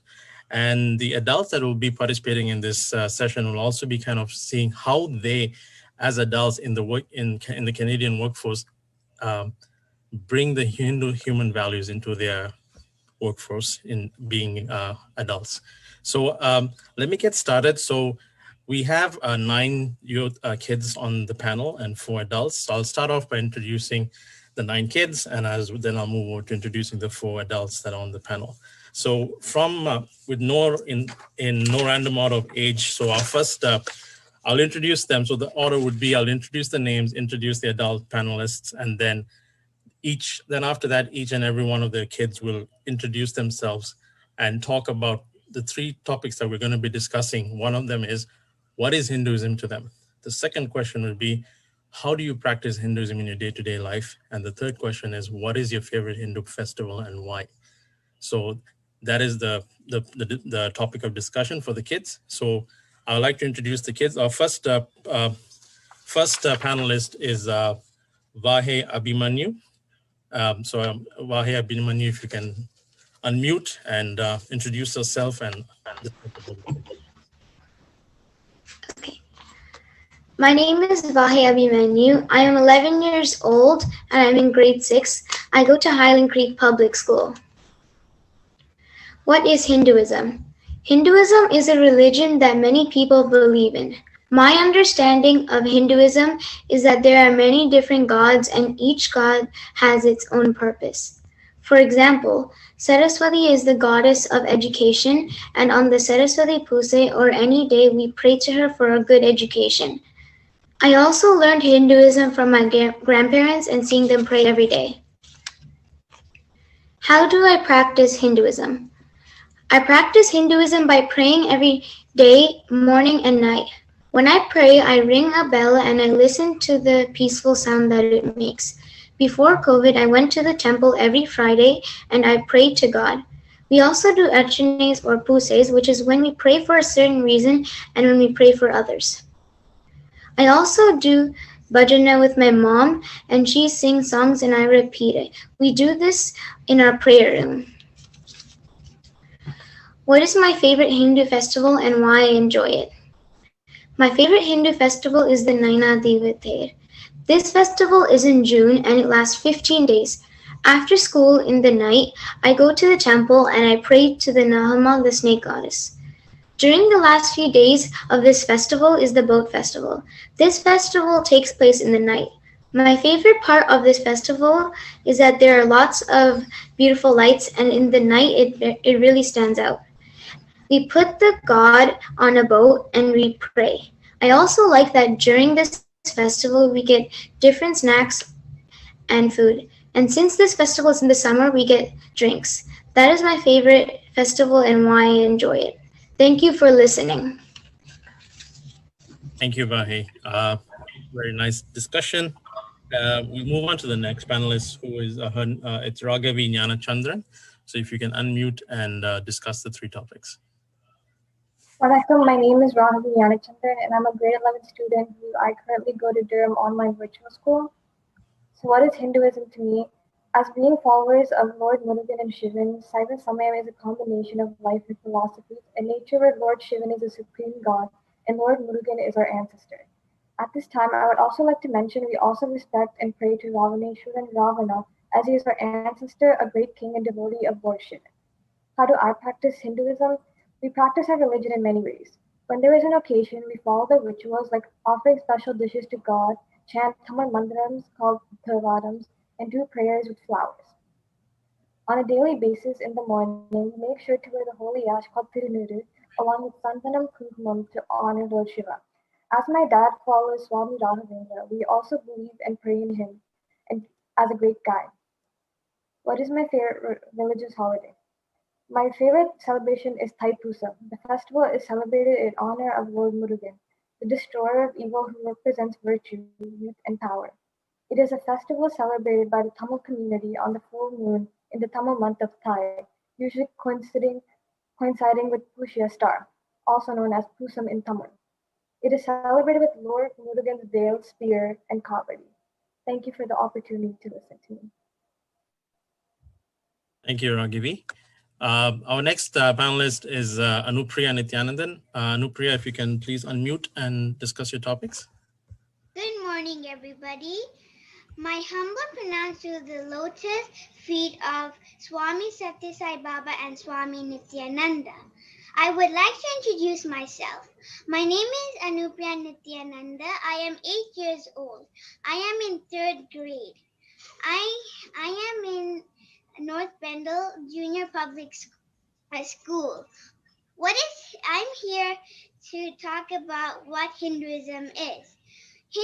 What is Hinduism? Hinduism is one of the oldest religions in the world, and it is a way of life. Hindus believe that God is in every one of us. Also, Hindus should learn these 5 human values that are Satya, which is truth, Dharma, which is right conduct, Prema, which is love, Shanti, which is peace, and Ahimsa, which is non-violence. These are the 5 human values that I myself and everyone should learn. Also, Hindus believe in karma. Karma is action. You have to see good, do good, and hear good. And this is the way to God. How do you practice Hinduism? I practice Hinduism by getting up in the morning, having a bath, going to the prayer room and praying. And also I do my Gayatri mantras. On special days, I sit with my family, do a stotram, do a Pada Puja to Satya Sai Baba, and sing bhajans. What Hindu festival do I like and why? My favorite Hindu festival is Diwali. I like Diwali because it's a festival of light and it removes all the darkness. The reason why I like it is I take bath in oil, get new clothes, get gifts, eat sweets, light lamp, and evening time we do fireworks. Thank you, and Namaste Lucas Sikinu Babantu. Thank you, Anupriya. Our next panelist is Sai Lakshmi Kanakaratnam. Lakshmi, if you can unmute and discuss your topics. Hi, my name is Sai Lakshmi Kanakaratnam. I am 10 years old and I am in grade 5. My school is Central Park Public School and I follow Swami Nithyananda and I'm born Hindu. What is Hinduism? Hinduism is the oldest religion with many stories that contribute to Hinduism. People who practice Hinduism live freely and believe life is a celebration. Hinduism has many celebrations and auspicious days. There are lots of techniques and powers in Hinduism that can help us with our everyday lives. In Hinduism, we believe that we are all gods and goddesses. How do you practice Hinduism? I practice Hinduism by worshiping gods, goddesses, and Hindu gurus, and by celebrating Hindu celebrations. When I go to bed and wake up in the morning, I pray and try to go to temples often. I help my mom or dad with the abhishekams and pujas at the temple or at home.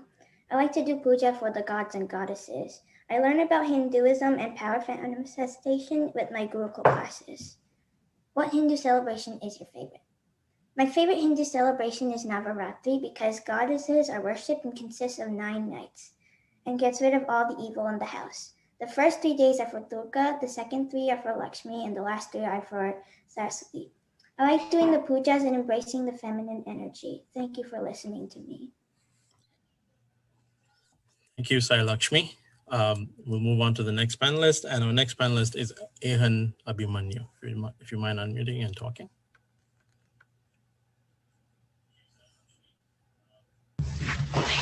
Hello, my name is Ehan Indian Abhimanyu. I am in grade 4 and I am 9 years old and I go to Highland Creek Public School and just started the French Extended Program. What is Hinduism? I think Hinduism is praying to gods. I learned what Hinduism is by watching my Amama pray to gods. How do I practice Hinduism? I practice Hinduism by praying to my Amama and Amapa and gods. And I put vibhuti by taking my 3 middle fingers and I put it sideways on my face. My favorite Hindu festival is Saraswati Puja because I get to put all of my bags and all of my books for education and I play Mridangam. Thank you for listening. Thank you, Ehan. We'll move on to the next panelist. And so one panelist is not there, so we'll move on to our next panelist, who is Madhavan Jnanachandran.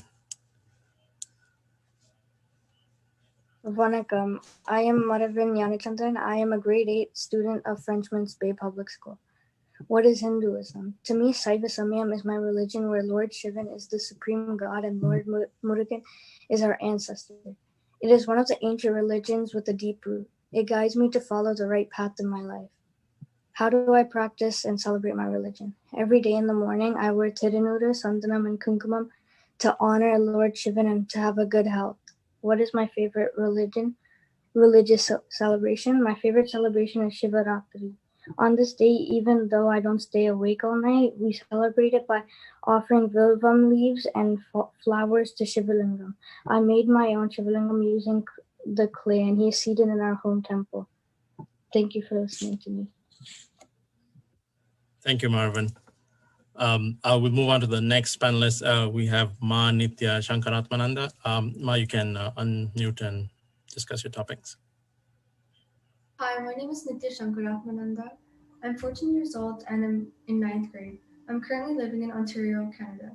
What is Hinduism? Hinduism is a religion and dharma, the way of life. It is basically the science of realizing we are one with the cosmos. By following Hinduism, a person can eventually achieve the liberation from the cycle of death and rebirth, also known as moksha. How do you practice and celebrate Hinduism? I first started practicing Hinduism in 2009 when I met Swamiji. And when I was 10, I went to India for Gurukul. After 6 months, I came back and continued with our Sangha and temple in Canada. At home, I do yoga at around 4 during the Brahma Muhurtam hours, and it's actually a great way to start the day. I really like it because it keeps me awake and motivated for the rest of the day. I then do puja, which is a ritual performed to offer devotion. I really like it because it helps me make a transition to my higher self. Here in Canada, I go to the temple every day for Gurukul, which is for about 5 hours. In Gurukul, we have yoga, puja, chanting, power manifestation, and powerful cognition classes. After class, I usually do Rutra Abhishekam by chanting mantras and doing alankaram, which is really fun because it makes me closer to Paramashiva. That's how I practice Hinduism. What is your favorite Hindu festival and what do you enjoy about it? My favorite Hindu festival is Mahashivaratri. Mahashivaratri is when you celebrate the whole day and night with Paramashiva. I really like staying up all night doing Rutra Abhishekams and chanting mantras. On Mahashivaratri, we also celebrate by doing bhajans and dances.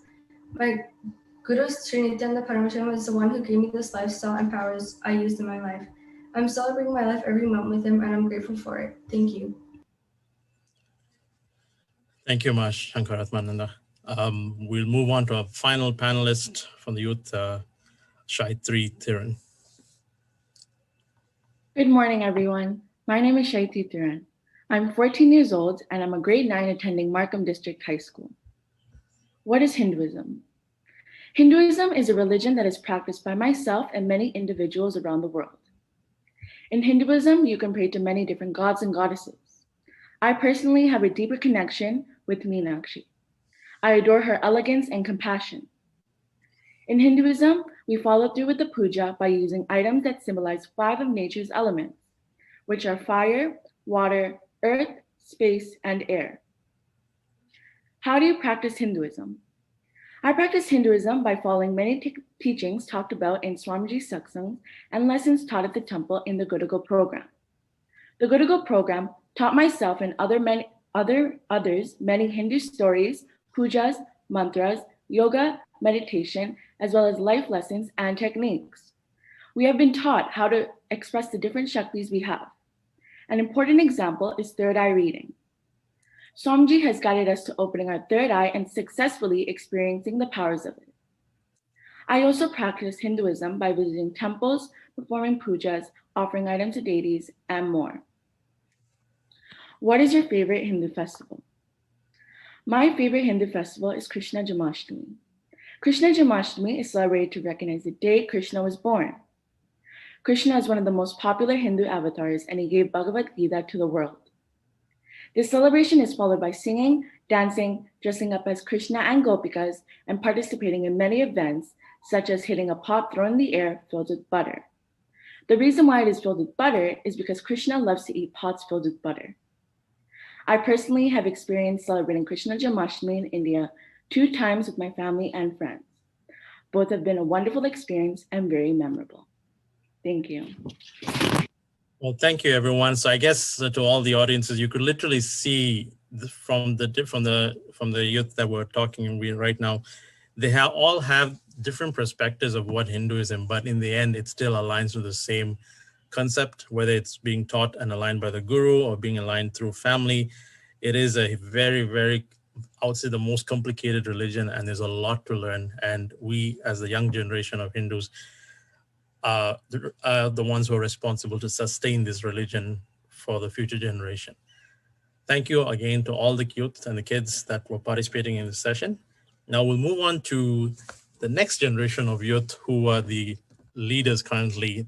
They are the ones who are responsible for ensuring that they're passing the knowledge to the younger generation as well as sustaining Hinduism. So our panelists, we have 4 panelists on this for this discussion. So our first panelist is Mr. Parthy Kandavel. He's a TDSP trustee for Ward 18 in Toronto, and he's also a Satya Sai school teacher. And thank you for joining, Mr. Parthy. And our next panelist is Dr. Anusri Skandaraja, who is a professor of child and youth studies at York University, and she's also a TDSP trustee for Ward 22 in Toronto. Thanks again for joining. And our next panelist is Ms. Sivadarshini Yoganathan. She's also a TDSP school teacher in the secondary school, as well as the head lead for ESL department at TDSP. Thanks, Ma, for joining as well. And our last person of a panelist is Ms. Tatiana Letwiak. She's part of the Calgary School Board, as well as one of our acharyas for the Nithyananda Gurukul. She's responsible for running some of the Gurukul programs in Canada and worldwide. So thank you all for joining. So we have, for time check, we have 24 minutes. So I had 3 topics to discuss, but I'm going to focus on 2 topics for y'all. So hearing all the discussions that we have had from all the different kids we have had on the panel, I have 2 questions for y'all. So the first question is, how do you showcase being a Hindu to a non-Hindu community, since all of us are in the workforce? How do we showcase that? And we have some that are not born Hindu, but are practicing Hindu, like Tatiana. So that is the first question. So in no particular order. So Mr. Parthy, I don't mind if you mind starting first. No problem. Good morning. Thank you for organizing and inviting us. It's always important to see young children share their identity. It's the most important gift your family and community can give you, is who you are, right? Knowing who you are is the most important piece. I know time is short, so I'll get to the question directly. How do we demonstrate our Hindu identity to a non-Hindu community? That's right? Yes. I think it's a very important approach, because I think in the public, not everyone knows how broad, how wide, and how deep Hinduism is, right? So it's important that in our interactions, whether it's our co-workers, our friends, or if you're a student in university or high school, that when there is an opportunity, you share. And I think the biggest interesting piece, a lot of people don't realize, is Hinduism is very, very unique. It's not a typical religion where there's one founder, maybe one book, and there's a very prescribed model, or there's only one way to be a Hindu. Whereas in other faiths, it's very programmed. And when we look at the world, a lot of religions, especially in Canada, right? We see the number of churches closing down because a lot of youth in those communities don't connect with how God has been presented in their religion, and we see that happening. Whereas in Hinduism, there's such a diversity of how to be a Hindu. You can read the Bhagavad Gita, you can learn the Puranas, you can, like Arjuna, understood Hinduism through karma or through action. You can go through bhakti, through knowledge. You can read all the Vedas, the Upanishads. There's so many approaches to being a Hindu, and I think that's an important piece to share with our non-Hindu friends and colleagues, that there's no prescribed, there's no one way to be a good Hindu. And I think that's probably the best way to open it up, the conversation, that it's a very unique religion. And the fact that for thousands and thousands of years, our ancestors have practiced our faith without it ever being broken. If we were to get in a time travel machine and went back 2,000 years ago to South India, we would see that our ancestors, or in northern Sri Lanka, in Ulam, we would be practicing the very same approach, and which is a very interesting thing because it's not the same for other religions. So I think that provides a lot of insight. And I'll close with two things. If you look at yoga and meditation, now you can go to any corner in the world and you will see people practicing those exercises, but that came, of course, from our faith. So it's the key is to show that our faith is very adaptive and very practical, that it serves a very everyday purpose and adds to our life. So I'll leave it at that. Thank you, Bertie. Let's hear from the other panelists. So I'll ask Shivadarshini what's her opinion and how she showcases being a Hindu to a non-Hindu community.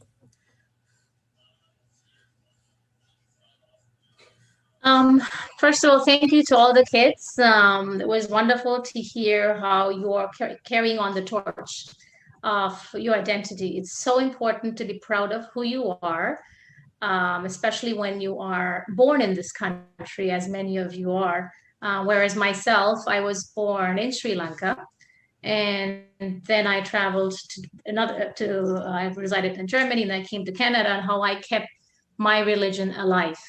So for me, when I interact with an individual, it's very important that they know who I am on the outside and on the inside. And the religion that I carry as an identity for myself really empowers me to speak about who I am and what my beliefs are. And when we are trying to work with a Hindu community, so being an educator, what's important to do is create awareness and education. And this is possibly by showcasing, being part of the different festivals and important days that come up in our religion. And possibly when at times at school, for example, I address in the cultural attire. And then curiosity begins. Oh, what's special? What's what's the purpose of it, right? Then it gives me an opportunity to explain to my peers, my co-workers, my students as well about who are the individuals they're working with, who is teaching them, and who am I as a human, not just as a teacher, right? As an individual. Other ways is also to on a school level to our non-Hindu community is provide literature, to provide information, to provide resources in the libraries at the school. And also as educators of similar faith to create these resources sometimes that are more friendly for our students. So not just that the older generation understands this identity, but also the younger generation is able to pick up a resource, an information pamphlet, a booklet, or approach an individual and ask the questions about who they are. And this can be even to our non-Hindu friends and families as well, to create the awareness. And it's also important because it creates respect for each other, for humanity, because that is really this underlying power that religion, in my opinion, holds for me. That's pretty well said. Thank you. it is interesting to know, like being teachers, I think most of you all are teachers, all of you all are teachers, except for Dr. Anu, she's on the adult level more than the kids. So my next, thank you for your opinion. And now Dr. Anu, if you don't mind discussing. Thank you. Thank you to all the panelists. I think I learned more than you probably will learn from me. So it shows how much effort that you put into your work. So I'm very happy that I got to be here to hear you all. Couple of things, and just to add, I think your generation is so fortunate to be in this particular time. You all make me think back to when we all first came to Canada. It was a very different climate, right? You would be made fun of for dressing certain way, or if you went to school with, a portu or anything. And I think now, there's been tremendous progress in our Canadian society where you can now be proud and go and, and go as you are and be able to share your religion with other people. And to have something like Hindu Heritage Month for you might now almost be taken for granted. But for a lot of us, in the early 90s and the 90s, it was a different, even though Scarborough had so many immigrants, it was still a different kind of place where it's something you did at home and you didn't really talk about with your peers that were not Tamil or not Hindu. And now it's kind of cool to share those parts of your life. So I think that's something that is important, and that because you've been afforded this freedom to share, that it's also a great responsibility, right, to share. And the other thing, I think right now also where we are in the world, there's an appetite for Hinduism, right? Whereas for us, but I know as children, I mean, here you all seem very well versed, but I'm sure some of your peers might feel, oh, why do I have to go to the temple? And it's so long and it's so boring. And all of those things. But if you see what's happening in the world, there's a lot of people gravitating or yearning for what Hinduism can teach, right? So there's a lot of conversations about spirituality, right? In the last 10, 15 years, Buddhism has really, really kind of become this widespread phenomenon where you can go to, the Dollarama and get a Buddha statue, right? And that signifies that there's this desire in the West, or Canadian society, that people are feeling, maybe a void or something empty where they want to sort of fill. And I think spirituality is really what they're yearning for. And we as Hindus, we almost take it for granted because we've been raised to just think like that our whole lives, right? And many of you in your speeches said that we view each other as gods and goddesses. And that's a huge, that's a completely different way of looking at the world, right? And I think Parthi alluded to that idea that a lot of other religions, it's sort of a very hierarchical relationship that you have with God. And where in Hinduism, there's this idea that we all are godly beings. And so the way we travel, like the way we go through the world and treat each other and all of those things. So I think in that way that it's a really good time to share your religious beliefs with others, and because I think a lot of people are searching for those things, right? Like concepts like accepting everyone and belonging and multiculturalism and all those things that you fundamentally Hindu principles, right? This idea of existing in different ways, this idea of, I think it was Sai Dharni who talks about Krishna, and this idea that we have in our religion that gods are not perfect beings, right? That he was mischievous and he got into trouble sometimes. And you as children might also get in trouble sometimes, but that doesn't make you bad beings or immoral beings, or, it just makes you're on a path to something. And so I think, I think it's, a lot of those teachings you'll take with you with your life. So even now, sometimes if you feel like, you're not sure why you have to do all the things you do, later in life, it'll all make sense to you. Thank you. Thank you, Dr. Anu, for your topic. I think we'll have Tatiana as well. So, Ma, if you don't mind unmuting and talking about the topic. Absolutely. Thank you for having me. And it's always a pleasure to listen to youth. I'm from Calgary, and I currently teach grade 2 on an online environment. And I think the most important thing is to give everybody a voice.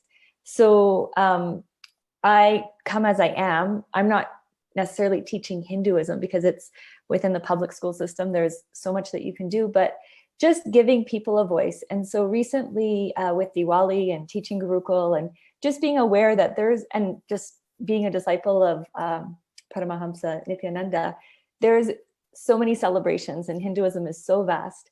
And we don't necessarily talk about all of that in the public school system. And we don't give people a voice to share what's happening with them every day. And I wonder, like with the youth here, how much of that do you really bring into your conversations in school? And I think as leaders, allowing children to have that voice is really important. So I thought, okay, well, it's Diwali. Let me talk to the kids. I think there might be a few people here that are celebrating. And there was, a lot of people that were in the class that knew about Diwali and were able to share. And after I shared the one day, the next day, one of my students came and she wrote a paper about Diwali, and she was super excited. So I thought, well, go ahead and share. But how often had I done that before without having the awareness?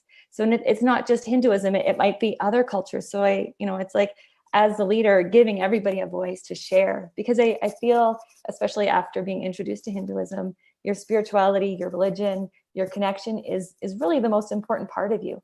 And we spend hours and hours at school, and to not be able to share that, there's a huge disconnect. So, perhaps another discussion with youth would be to really ask them, do you feel that you're able to connect and really share this in school? Maybe out in the open, it's there, but how much connection do you have in school? So that's perhaps another topic. The other thing about being a Gurukul teacher, and with the teens that I'm with right now, not all of them come from a Hindu background. And so because it's so vast, there's so many entry points. So they can come in and, if they're stressed out about something, or if they're inspired about something, there's so many different things that we can do, whether it be yoga or meditation or, powerful cognitions and manifesting powers. And they just keep opening up to more and more. And so just being available to share. And also for some of the students that come in with more of a Hindu background, that they can also share what they know. So thank you for listening. Awesome. Thank you for that discussion. So I think as a time check, we have 9 minutes. So my other topic, I know most of you all alluded to this topic about being leaders in the Canadian public school board system. I think maybe I want to just kind of see how does the school board system bring awareness to, like, for example, the Hindu Heritage Month or festivals that are being celebrated by Hinduism. So I'm keeping this open. So whoever would like to kind of discuss this topic or just like to give the insights on that. So I don't know, Parthi or Dr. Anu or Ma, Darshini or Tatiana, if you guys would like to add to that. So in the Toronto District School Board, we celebrate all the major faiths. There's an Islamic Heritage Month, Jewish Heritage Month, and in November, I had the privilege with the other trustees to pass the motion to recognize every November as Hindu Heritage Month, and it was a very unique opportunity. And since then, we have struck a committee that puts together different materials. They run a poster contest. They have effective lesson plans, PowerPoint presentations for teachers in our 580 schools to use. And with each year, the number of schools drawing on those resources is very large, because oftentimes in many communities, there's a lot of ignorance in who is a Hindu. They may, and I know in some schools in my ward, there were a couple of occasions where, there was bullying by certain, other groups who are also brown-skinned, but towards Hindu kids because of ignorance of the faith. And of course, there's been times when our teachers and administrators have made the assumption that a brown child is a Muslim of Muslim or Islamic faith as opposed to Hinduism. So this month has given our educators a lot of learning, professional development opportunities to understand our faith, because as I think we all know, there is a lot of unknowns. And as a public school system, though it is secular, I would say that it's very important that we prepare our students for the world to be citizens, to be global citizens. And part of that is understanding the backgrounds and faiths of all the communities, especially in a diverse city like Toronto. So we started 2 years ago. Each year we're growing. For example, this month at the Toronto District School Board, our theme for Hindu Heritage Month is Om Shanti, and it's teaching about the power of Om, how to say Om, how to incorporate in our lives, and the history and all the context, like all the important things around that powerful and primordial sound, Om. So I'll leave. Thanks. Anyone else would like to share? Sure. Thank you, Parthi. Parthi basically laid out what we at the TDSP are doing monthly to honor the different cultures and heritage. So as Parthi mentioned, so this committee is actually solely run by volunteers. These are community members, staff, TDSP staff, and also we've got so these individuals come together, and the resources that they create, for example, our students here who are part of the TDSP, you may hear in the mornings daily announcements. So for example, for Hindu Heritage Month, the Hindu Heritage Month Committee, they put together resources. And so one of the resources is to have announcements, short announcements that give a quick insight into what Hinduism is about. So this way it's shared with the greater school community to gain an understanding of Hinduism. And another activity, for example, prior to the start of the Heritage Months is a poster contest. And in this poster contest, what I really like is it's divided into these two levels, so the primary level and the secondary levels. And some of you may have actually participated in this poster contest. So, so basically, we're trying to have different opportunities for students to think about who they are, and for students to know that we know that there are different cultures, and we respect you. We want you to speak out. So this is I think a wonderful way that the board is doing to create this identity in all of our students. And also there are display boards, visuals for our non-Hindu friends and families to learn about who we are and what it means to us and what we would like for them to gain out of the information that we are sharing. Others, as well as I think to be open-minded, but like Parthi said, Parthi was saying was it's important that that the board recognize all the various heritage months and building critical thinkers. So that is what we want to do. Even students who identify with the faith but are not very connected with it. We want to encourage students to become connected and to explore themselves and their identity, to speak, have this conversation at home with the family. For example, the Om Shanti theme for this year's Hindu Heritage Month is for you to go home and speak to mom and dad, to grandparents, to your guardian about what does that mean to them, and then to have this conversation and then to gain knowledge from there. So just so many great opportunities. Thank you.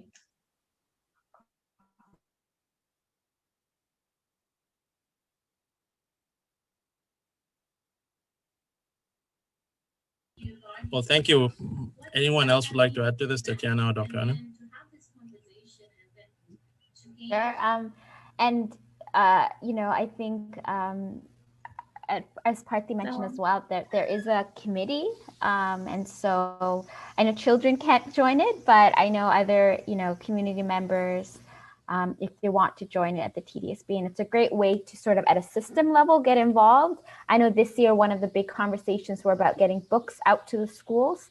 And that's a really important step, right? Getting materials so our students can read those books in their classrooms, but also non-Hindu students to kind of get that idea. So those are sort of the big picture plans. Yeah.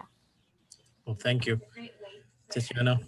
Just briefly, I'm actually feeling inspired because we don't have, Hindu Heritage Month and the other Heritage Months in Alberta.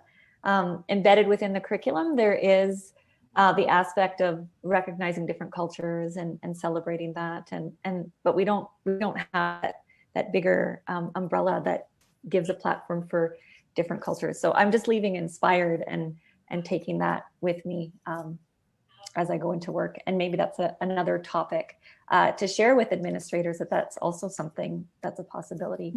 Contact your school trustee. Not only that, actually, Titania, you're a chief superintendent, the top position that runs the Calgary Board of Education. I believe his name is Christopher Yusi.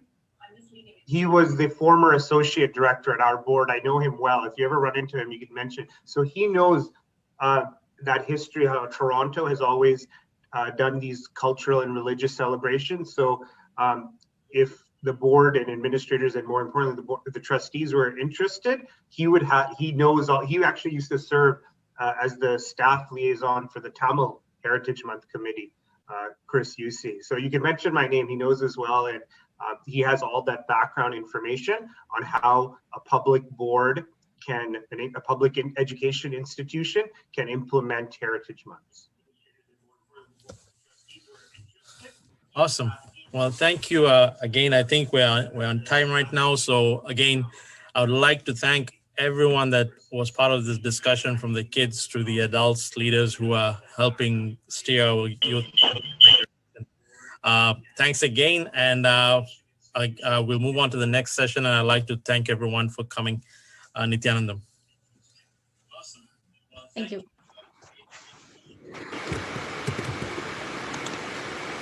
Yes, Nithyanandam. Thank you, everyone. Thank you, Matanaya. I would just also like to share on the same topic of the topic of Om Shanti for this year's Hindu Heritage Month. And what is the Om Shanti? The Om Shanti is not just that which is written down, but it's that which has kept this as the only civilization that was alive 5,000 years ago and is still living today. Why? Because it was embodied and passed down through generations. And having studied and trained and worked in the education field for more than 20 years now, in more than 30 different schools around the world, and hearing about this great tradition of Sanatana Hindu Dharma, I always had the doubt of, how is it going to happen? How is this possible? All these great things are there. Adi Shankara is there. Sri Rama is there. Sri Krishna is there. Ramakrishna is there. Ramana Rishi is there. Vivekananda is there. All these beings are there and all the science is there. But how is it going to happen? I always had the doubt of how it could happen. And only when I went and met the Balasans of the Gurukul in Adi KAILASA in Bangalore, and about 10 years ago, and met them and saw the space of rejuvenation that was happening in them. They were on a completely different level, every single one of them, than any other group of kids that I've ever seen. And that was because of the space of completion inside of them, because the space of Om was awakened inside of them, because the space of Shanti, not just peace, but also powerfulness, was awakened inside of them. And that rejuvenation energy is what we all strive for, to maintain that childlike energy and spontaneity of the child, but to add the maturity. So Sanatana Hindu Dharma is real, it's possible. And it's been embodied by the leaders of Sanatana Hindu Dharma for more than 5,000 years. So with this, I'd like to move to the next segment of today's program. I'd like to turn our attention to an excellent group of Hindu leaders joining us today to share about how we can preserve Hindu heritage in Canada. Each of our distinguished guests will share about preserving Hindu values, as well as the challenges facing Hinduism today, and what can be done to enrich humanity more on a daily basis with the gifts of Sanatana Hindu Dharma. I'd like to now please give a brief introduction of each of our Hindu leader panelists and then introduce our moderator for today's discussion, Sri Sami Appadure.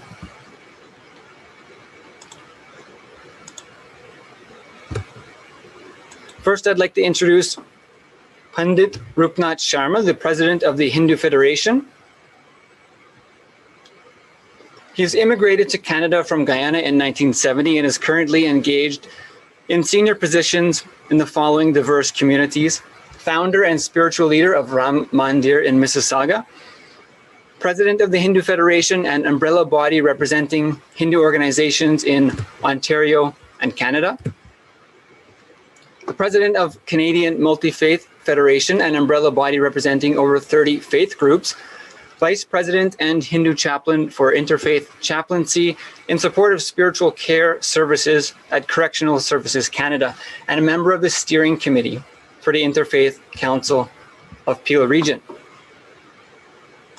We also have joining us today the founder and Pitadipati of Sri Rajarajeshwari Temple is Srila Sri Chaitanyananda Natha Saraswati, who is affectionately known as Karanaya. Aya has dedicated his life to the noble mission of preserving and spreading the knowledge of Devi worship and the rich Tamil Shaiva tradition.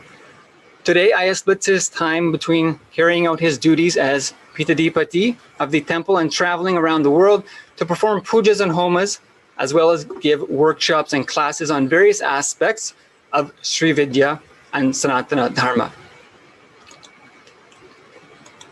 We also have Shiva Sri Panchadchara Vijaya Kumara Kurukul, founder and spiritual leader of Sri Varasiti Vinagar Temple in Toronto, as well as Sri Logendra Lingam of Canada Uttayan, the chief editor at Canada Uttayan, Canada's leading Tamil newspaper. We have Nitya Jnanatmananda Swami, an initiated sannyasi of the Nithyananda order of Bhagavan Sri Nithyananda Paramashivam, and a senior Swami of the world's only Hindu nation, Sri KAILASA. In her pre-monastic studies, she completed a master's degree in engineering and was a software engineer at Microsoft before entering into monastic life. Nitya Prematmananda Swami is an initiated sannyasi of the Nithyananda order of His Divine Holiness Bhagavan Sri Nithyananda Paramashivam, and is a senior Swami of the world's only Hindu nation, Sri KAILASA. In her pre-monastic studies, she also completed a master's degree in electrical and computer engineering and worked as a software engineer at IBM before taking the vow of Purna Sannyasa. And I'd like to now introduce our moderator for today's discussion, Sri Sami Appadure, well-known journalist, award-winning journalist, columnist, broadcaster, author, consultant, activist, and community worker. With this background, he provides in-depth analysis and igniting interview skills to address the greatness of Hindu philosophy, examine its impact and contributions to the world and the Canadian culture, and how to preserve the Hindu way of life for future generations to come. Good morning, everybody. After having the ritual services of some temples in Toronto, GTA, and having wonderful discussion made by the children, the third or fourth generation in Canada, and then having a very meaningful discussion by educationists and some other people around Canada. First of all, I thank Canada, my country. Having people from all over the world is almost like a miniature world, and it's not tolerating the new immigrants, rather taking them part and parcel of the Canadian mosaic. So declaring this month our Heritage Month is a wonderful thing. At this time, I would remember in 2012, I believe, we celebrated the 150th anniversary of Swami Vivekananda when he was in Chicago in 1893. He brewed some kind of light to the world, and people all appreciated about Hinduism. So at this junction, we would like to have all of you participate in this particular event so that we can put all what we discussed today in action, prolonged in a very wonderful way. So what we would like to say is Hinduism is not only a religion, it is a way of living for all of us.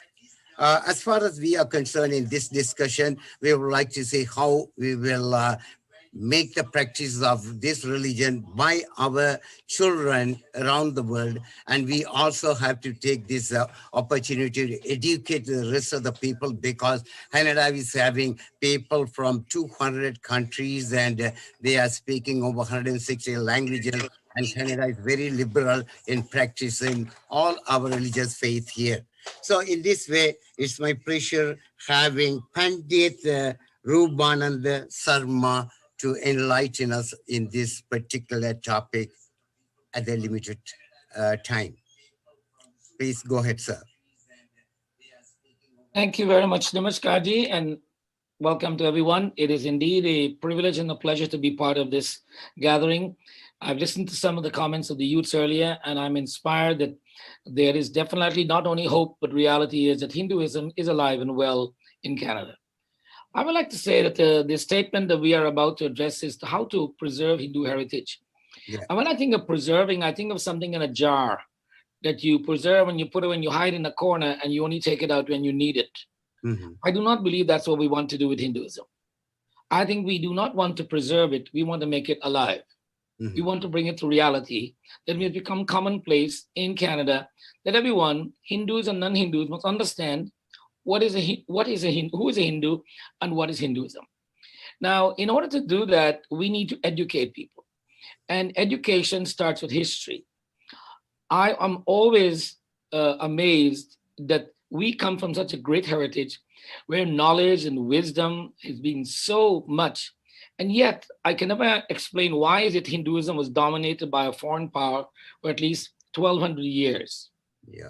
Why is it Islam dominated India for at least 1,000 years and Britain dominated India for 200 years? Now, historians have given many comments, but I will look at it once in this way, that India had many royal families and many, many powerful kingdoms. And yet, although we had so many royal families and kingdoms and learned individuals, we allowed ourselves to be dominated. I will let you all think about that. What do you believe was the reason for this? And is that still the reason today, that we are not really to stand out there clearly? We seem to be under the dominance. We are not included in the pluralistic society. Our voices are not necessarily heard at the table. It's not that we are not capable of sitting at the table. We have more academics and more professional business people and more money than most communities in the world. But yet, we are not seated at the table when Hinduism or when religion is discussed. Thus, we need to answer these questions. And going forward, we need to understand that we do not need to be aggressive in any way to get our word over. We need to be assertive. And there's quite a difference between aggression and assertion. Many other communities are very aggressive. And because of that, they're in the limelight, they're heard about, they're talked about constantly. And you don't hear about Hinduism. I remember once that one of the leading politicians in our country, who's now a premier of a province, came to visit with the Hindu Federation. And he made a statement that you Hindus are low overhead. And at that moment, we were kind of shocked and thought he was insulting us, and then realized he was actually complimenting us. We are low overhead because we don't complain about anything. We don't demand anything. We easily adapt and we work along with the status quo. Having said that, we need to move a little bit in a more assertive area, whereby in our schools, in our corporations, in every aspect, political, commercial, and otherwise, that when it comes time to stand up and be tall, we stand and be tall in a very humble and very, very kind, compassionate, and meaningful way. Now, we are told that Hindus are not united. I do not know of any group of people in the world who are united. Yeah. There are over 300 and something different Christian denominations in the world. There's only one Christ. We have a million gods, so it's okay that we can have so many different versions of Hinduism. So those are not the reasons to say we are not united. What makes us united is that when it's necessary for us to propagate, to express, to clarify, and to debunk, then we are doing it collectively. And debunking is one of the things our young people need to get more into and understanding. There are so many questions. Mommy, why do we do this? Why can't we go to mandir on these days? Why is this so on? Why? And the mothers and fathers usually will talk to this uncle or that aunt or that grandfather or that pandit or that purohit or that swami. And why is mother and father not the sadhu samaj? Why are they not the learned individuals? It's because they themselves have accepted without questioning this way of life, as was pointed out, and this spiritual process. Having said that, we have a great product. I believe we have a poor marketing mechanism for the product. Okay, we need to be able to talk about our religion and be proud of it, but do it with clarity. Every place of worship where we have a congregation, if the young people are to go to these places, then they must understand and they must feel included. They must feel they can participate equally. It is not so popular these days to have an audience sit around and just listen to someone talk. People attention span very limited. We need to be more engaging. We need to be more inclusive. And when we can do these things, then we are responsible for the propagation of our heritage. No one else will do it for us. We do not have to ask the others to change the way they look at us. We have to change the way we look at ourselves and the way we present ourselves, and the world will accept us for who we are and know that we come from profound heritage and a heritage that will last forever and ever. Thank you all for the opportunity. And I hope my words will bring some clarity to situations. There's all kinds of dialogue that is required for this, and the dialogue will go on and on. But whether we are from South India, North India, Gujarati, Punjabi, whether we were born in the Caribbean or Africa, the United Kingdom, we have one common factor. We are Hindus. Let us stand tall on that fact. Thank you. Thank you, Sarma. You pinpointed a very wonderful thing, that is our tolerance and our passiveness should not be considered as our weakness. Rather, that is a kind of unique character of Hinduism. And furthermore, we have to advocate and get our share accordingly in the world. It's a wonderful point that you have made. Our younger generation should take this point into their life and make our religion to be known in the world very well. Thank you so much. And then we go back to Karanaya. Karanaya has been doing a wonderful job in the sense he's not only being a priest here, rather practicing it, and he advocated the Hindu religion among the second and third generations, and they have been practicing it in their own life. It is our pleasure having Karanaya, and he visited several times to Canada, and he advocated for the religious practice all over in Canada. So it's our pleasure having you, Aya. Namaskaram. Namaskaram. Namaskaram to everybody. The people who are on the panel, they are probably more educated in the Shastras than I am. My main focus, I agree with Pandit Ji that this faith should be protected and we should preserve it. And it is not a preservation where you put something in a bottle and put it away in a corner, like he said, but we make it a living practice among both the people who have emigrated. If you take a look at the cross-section of the parents that are there in Canada, Hindu parents, for want of a better word, if the children ask a question, they have no answers. They have to go, or they have to send the children to a priest or a swami for explanations. That is not how it should be. And my main focus is that all the temples, the last time I looked, there were about 50, 55 temples in the GTA, Greater Toronto area. And in the whole of North America, there are probably about 500 odd.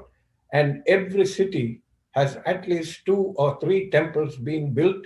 Some are completed, some are starting. Now, if you look at the general age of the people who are in charge of the temples, they are in their 60s or 70s. Now, while all of us who are in this age group, we are not going to live forever. Maybe we have 10 years, maybe we have 5 years. After we are gone, after this group, after this age group is gone, what will happen to the temples? So we have to make sure that the youth, the next generation, is educated. First of all, in what the rituals are, what is the meaning of the words, what is the meaning of the idols that we have, the temples that we have, the temple structure that we have, what is the meaning of the architecture, and so on and so forth. My guru happens to be a former nuclear scientist. He's no more, but he was adamant that the mantras and all the rituals and the shastras and the construction of the temples be open, and every youth and every young person who is coming in to the temple and asking these questions should be explained. It should be explained to them. So in the Rajarajeshwari Peetham here, we conduct primary workshops in several levels. One is to understand the structure of a basic puja and what each movement, what each mantra means to the best of our abilities. And this information is shared without discrimination. Whether we don't ask whether you are born of a Brahmin family or of a Kshatriya family, we don't ask that. It has to be open. So everybody in the workshops, they are encouraged to ask questions, and a series of workshops are done. And we have also hit upon an idea of producing banners, because when you are describing something in a workshop, if you put something up on a screen, it is there for 20 seconds. And once you have moved away from that topic, that is disappeared. And there is only a 10% chance of the people who are in the audience absorbing what has been described. So we have produced these banners, and they are displayed in our workshops so that during the break times and other, when there is a lunch time or so, they can go and read and find out. And these have now become so perfected that we have started putting them in little stick drives so that they can stick it in at home in a computer and read it. And this kind of thing is going on. There are youth learning programs where seasoned chanters will teach them to chant the most common mantras and slokas and teach them the meanings. And this kind of thing has to be taken into account. And these people there are about 300 of these young people who we have trained. And in our temple, there is no established priesthood.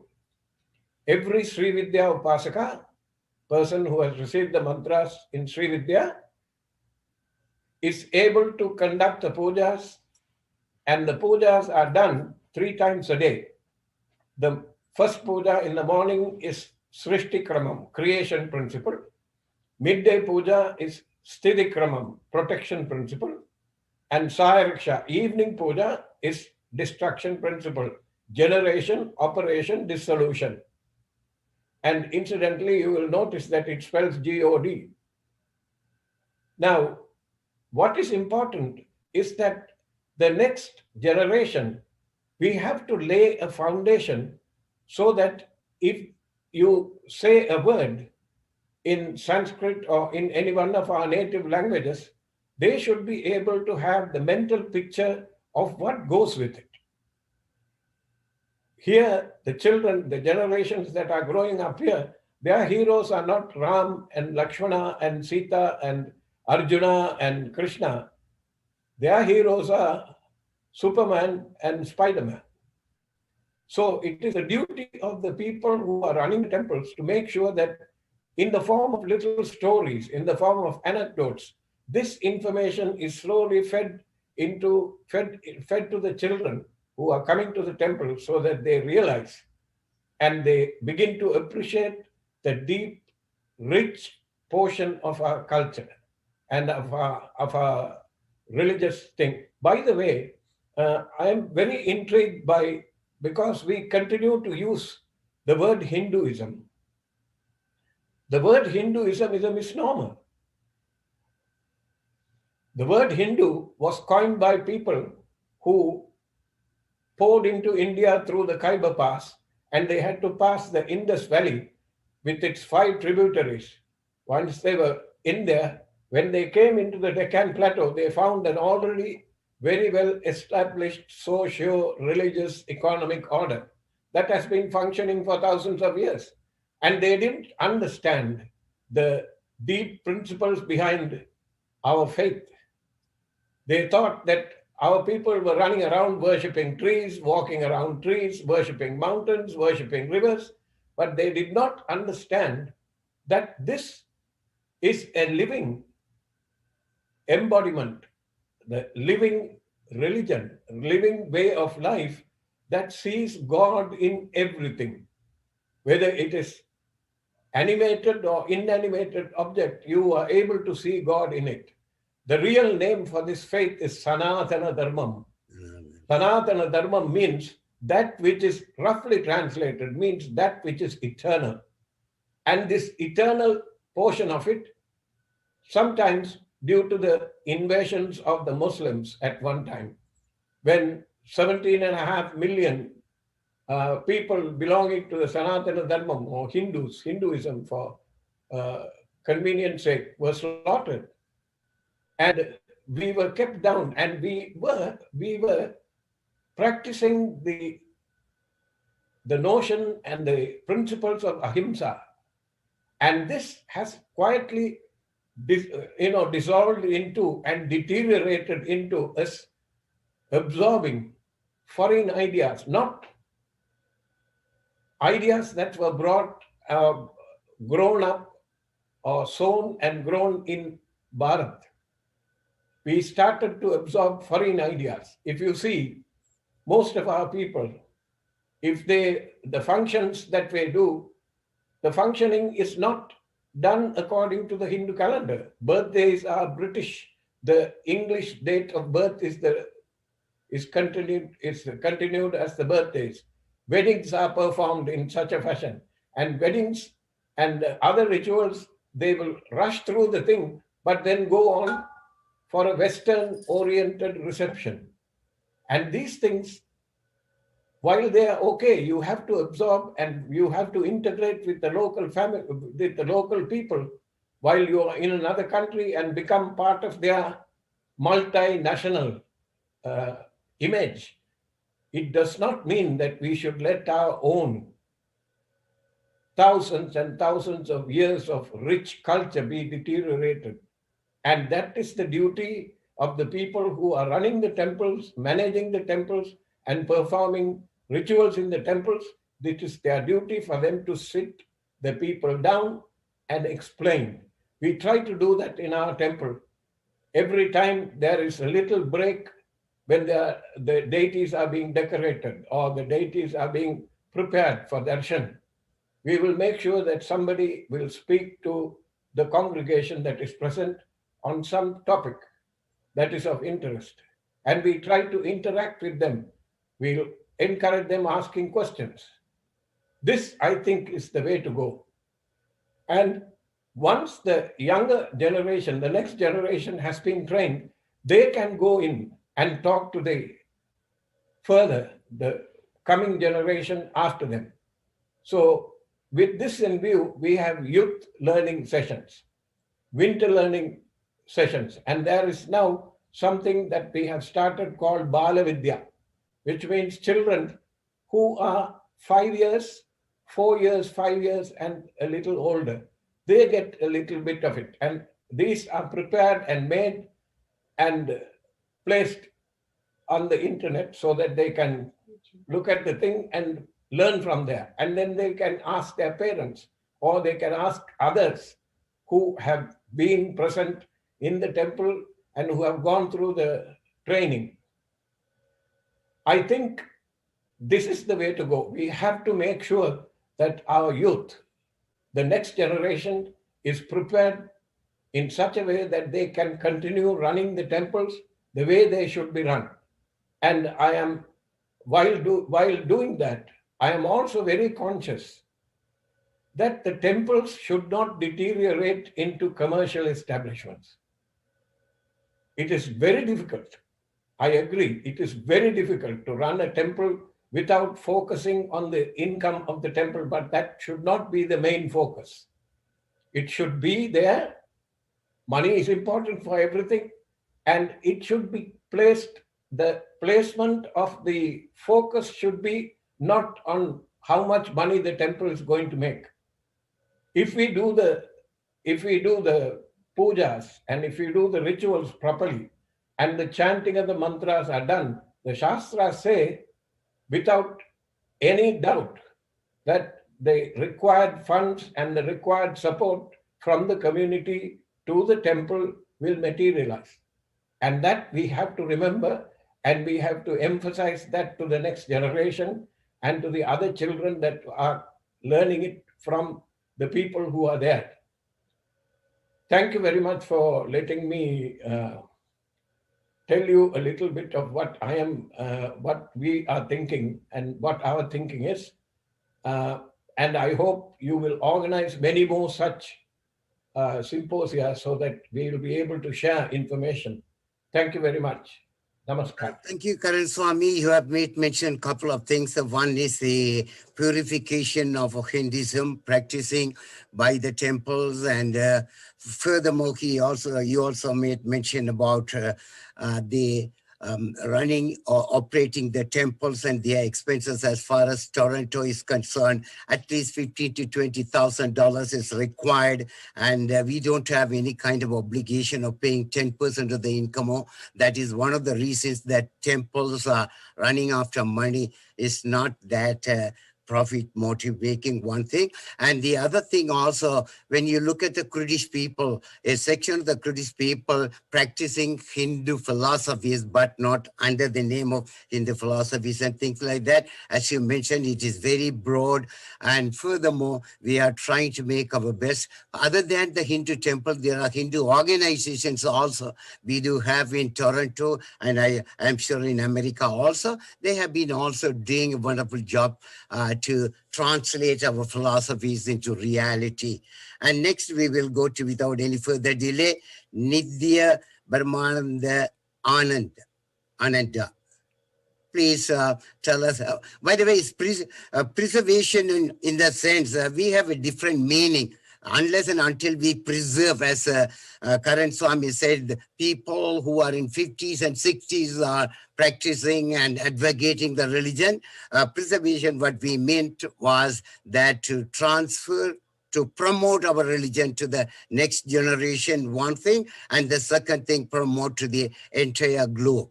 Thank you. Let us go to Ananta. Please go ahead. Yes, thank you, Nithyanandam Padarayaya, and thank you all for this opportunity to share our thoughts as we are celebrating the Hindu Heritage Month in Canada. With respect to, as Rupnath Ji Sharma rightly pointed out, and Apadarayaya also pointed out, that it is not protecting and preserving something in a jar, which has to be lived practically.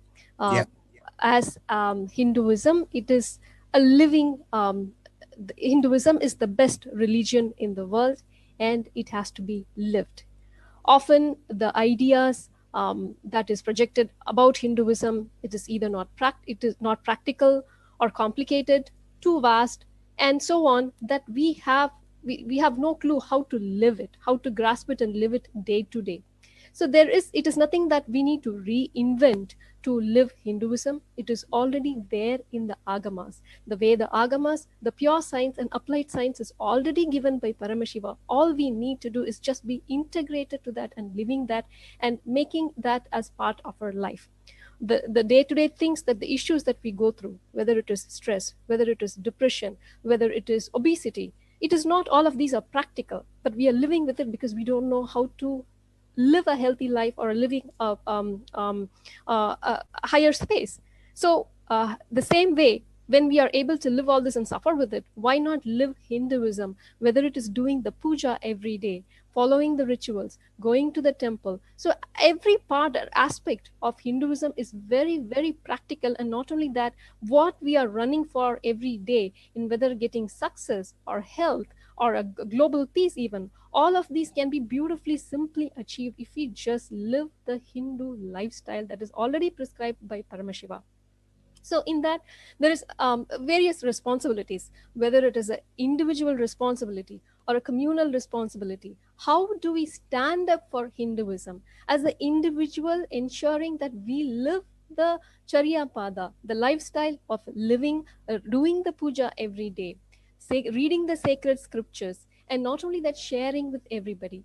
And when it comes as a communal responsibility for Hinduism, owning up our rights, standing up for our rights.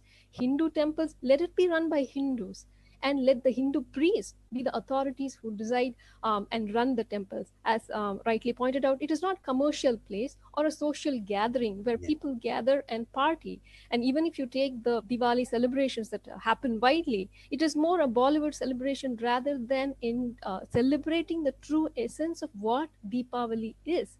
Even the term Festival of Lights, it's a very commercialized way of removing the significance of the true essence of it, or connecting it to the roots and just calling it Festival of Lights. Why? It is common and you can share it with everybody. There is no reverence to the deities in it, or the science behind why we are celebrating is not mentioned, but just calling it as Festival of Lights, just commercializing every aspect of it, whether it is a temple or whether it is our festivals. It is not about feasting or celebrating just for the fun of it.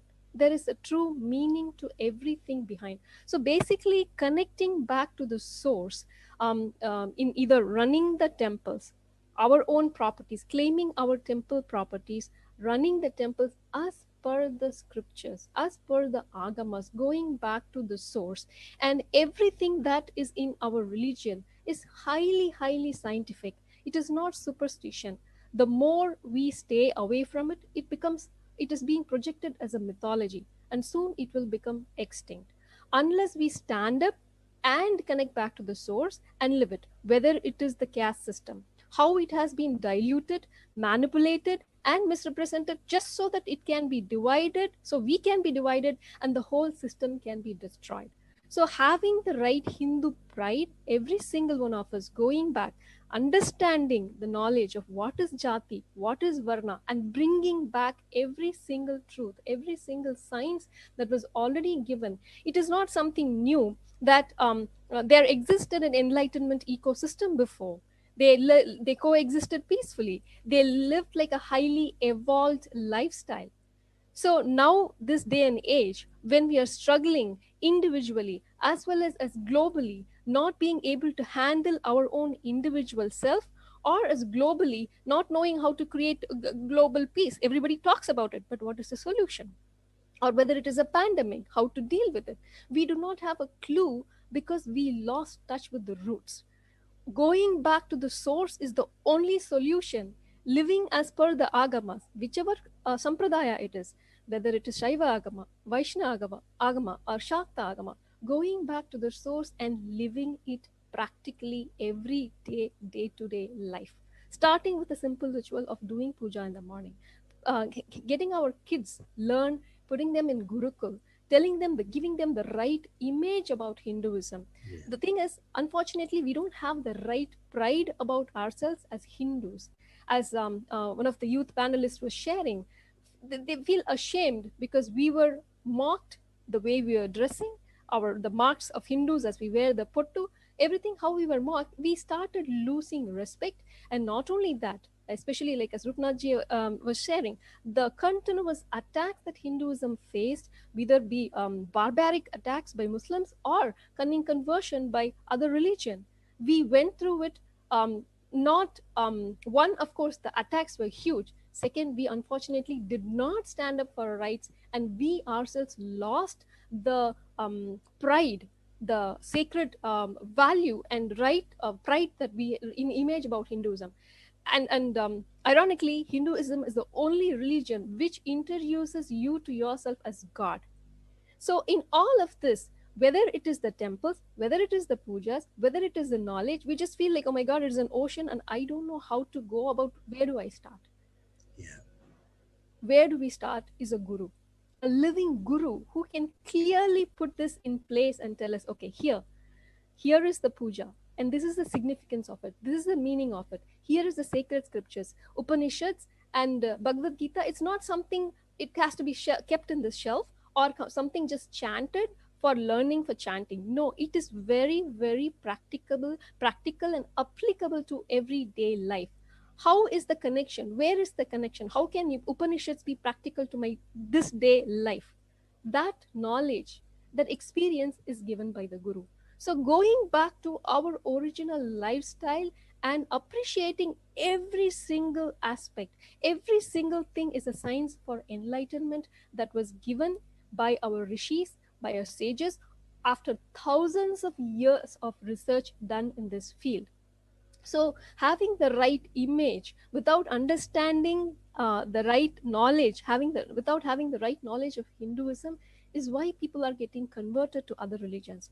One thing we should do is stop getting converted to other religions, because first learn the depth of Hinduism.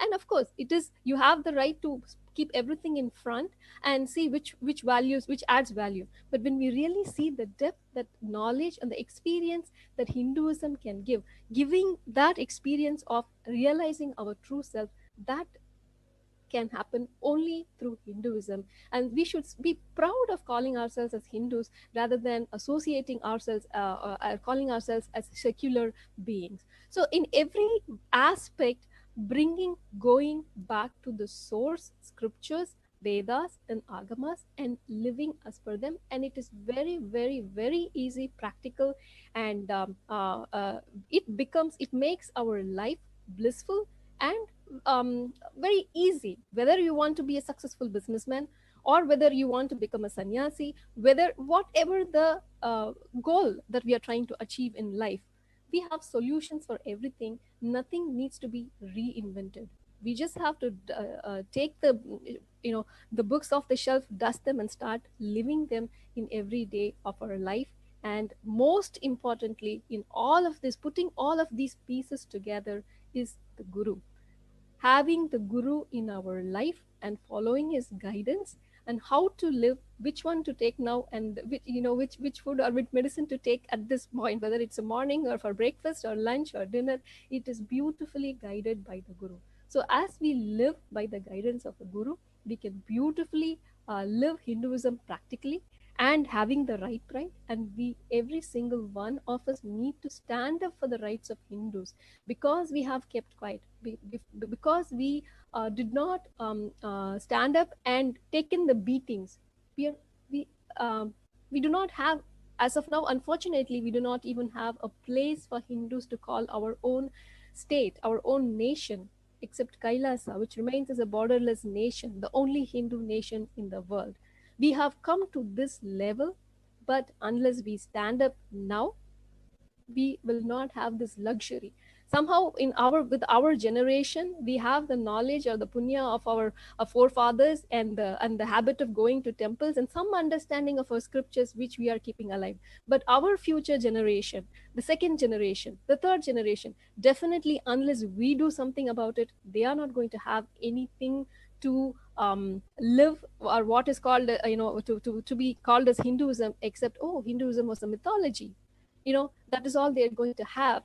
And not only that, their future, how they handle their life, whether it is depression, whether it is their health, how do they handle this?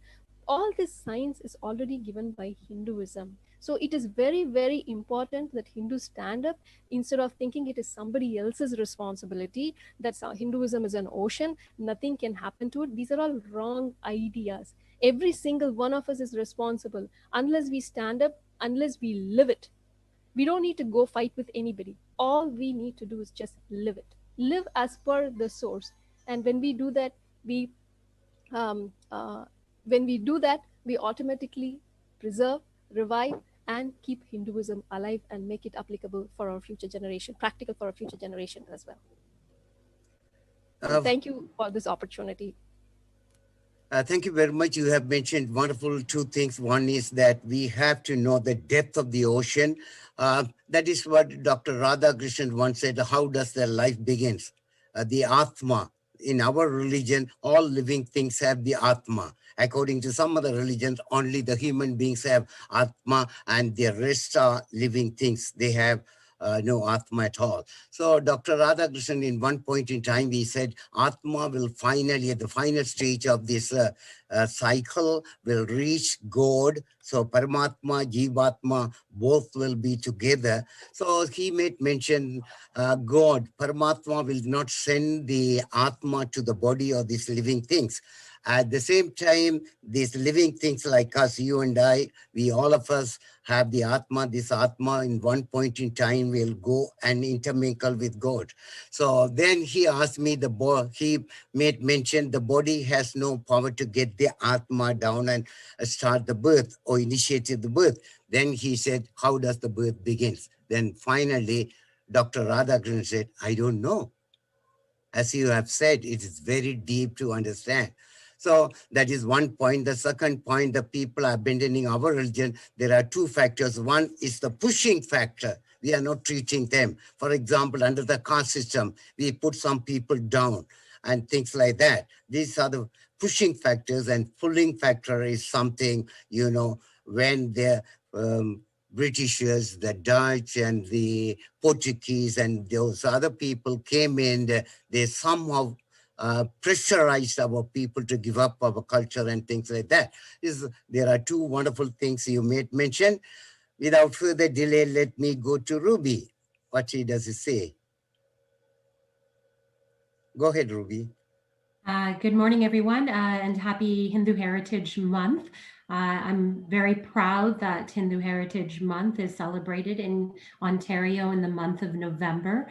Many of our federal colleagues, I'm a federal member of Parliament for the riding of Brampton North, and I did off the bat want to recognize that federally, there have been a few attempts to also recognize Hindu Heritage Month across this country. It's not as simple, and we're working on several Heritage Months, and I can say my colleague Selma Zayed also initiated a Heritage Month, Filipino Heritage Month. So, you know, something that's not the faith or culture she belongs to, but we are very much in support of all faiths and all cultures living side by side in Canada. And so we are working towards that, but the system is a little complicated. It is a lottery process, and we did have a colleague who did take that step, but then passed away. And each parliament, you know, when there's an election and the parliament renews, the lottery starts again, and all members are given a number to be able to present a private member's bill or motion. And so, unfortunately, my number is not going to come in this parliament, so I will not have an opportunity, and everyone gets a sign. So it is on the agenda, and we are going to work with our Hindu community to make sure that we can celebrate Hindu Heritage Month from coast to coast to coast. And I'm sure there will be a member that has that number coming up soon that can champion this. And I'm having some talks with colleagues as well so that we can do that. So I think that does help give some communities a platform.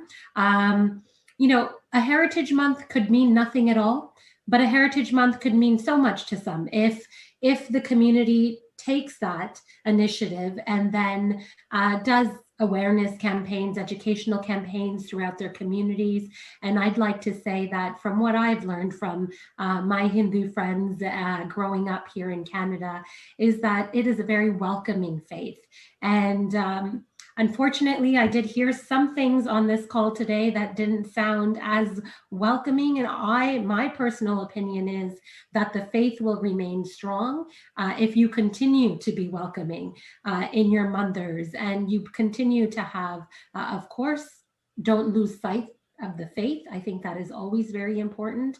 But you have, you know, programs for youth, programs for seniors, so that people can collect. And I'm not an expert in in any faith. I would say I did minor in religious studies in my university days because I do find faith and religion very fascinating. I have read the Bhagavad Gita.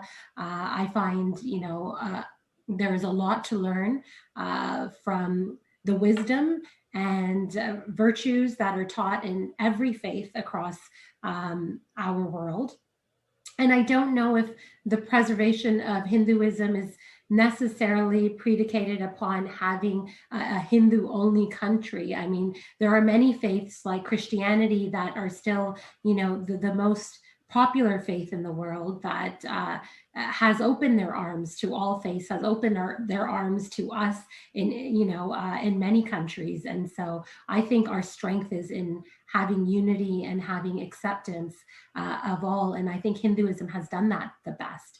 Hinduism has welcomed all people and has shown us that love for all. And I think what you had said about the caste system, of course, that is something even many faiths are working to correct course on some of those issues so that we can be more welcoming. But I would also say that I hear what everyone is saying on this call, but I think all faiths are going through similar predicaments. I don't know any faith that doesn't feel this way. I think Judaism, Christianity, Sikhism, all the faiths, my sister Salma belongs to the Islamic faith, and I believe all of them have these conversations, and they're healthy conversations to have. We do have programs that you can definitely reach out to your local members of parliament that I think have been supportive of faith groups and effective, like the Canada Summer Jobs Program. That is something that I think some of the Munders can explore if you haven't joined the Canada Summer Jobs Program, because it is a way for you to run summer camps for young people, and maybe many of your Munders already run summer camps for youth. I know this year, because of COVID-19, we have many of the religious institutions haven't been able to run camps like they're used to. But through that program, you can get paid salaries, 100% of the salary for your young people that are going to lead the camps paid for. And so it's a way to, I think, give confidence to young people, integrate them, and also teach them. So you have two generations of young people in camps. Like you would have the camp leaders who would be, in their later teenage or early adult years. And then you would have the much more younger camp goers. And I think in my younger years, programs like that were very effective in me getting closer and learning more about my faith. So that's just one tip that I think I would give, and something I'd be happy to share with you about the program if any of the Munder priests here are interested in that. And other than that, I want to say, Hindus have been a part of the fabric of Canada for over 110 years. And I think your vibrancy, I think the festivals, the faith, the people, your contributions to our economy have made Canada a stronger place. And I couldn't imagine living in a country where I didn't have my friends that have guided me and taught me about the faith, and oftentimes are able to be the source of inspiration and motivation for me. And I would say a large part of that are my Hindu friends and supporters. And so I thank you for that, and for you always supporting our country, our leaders, our government, and giving good advice and guidance to us when that's needed. So happy Hindu Heritage Month, and I'll leave it with that. Thank you so much. What exactly you said is very correct, in the sense our Hindu religion doesn't confine to a particular group of people. Anybody who practices this Hindu faith will be accommodated and be part and parcel of it. We are not trying to convert anybody into Hindu religion. We love to have everybody together.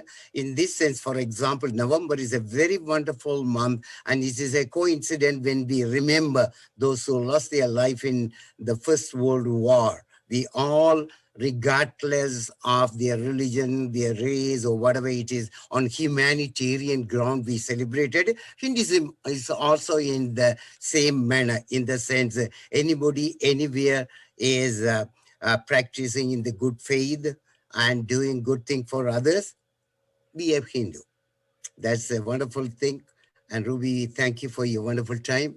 And let's move on to Logendra Lincoln. He's a editor of a Tamil newspaper, and he has been advocating for the Hindu faith here among the younger generation. Logan, please go ahead. Yeah, good morning to everyone. My special mention to Mr. Samia Batura, who has been a very active orator, writer, speaker, and spreading the faiths of Hinduism in our community in Canada.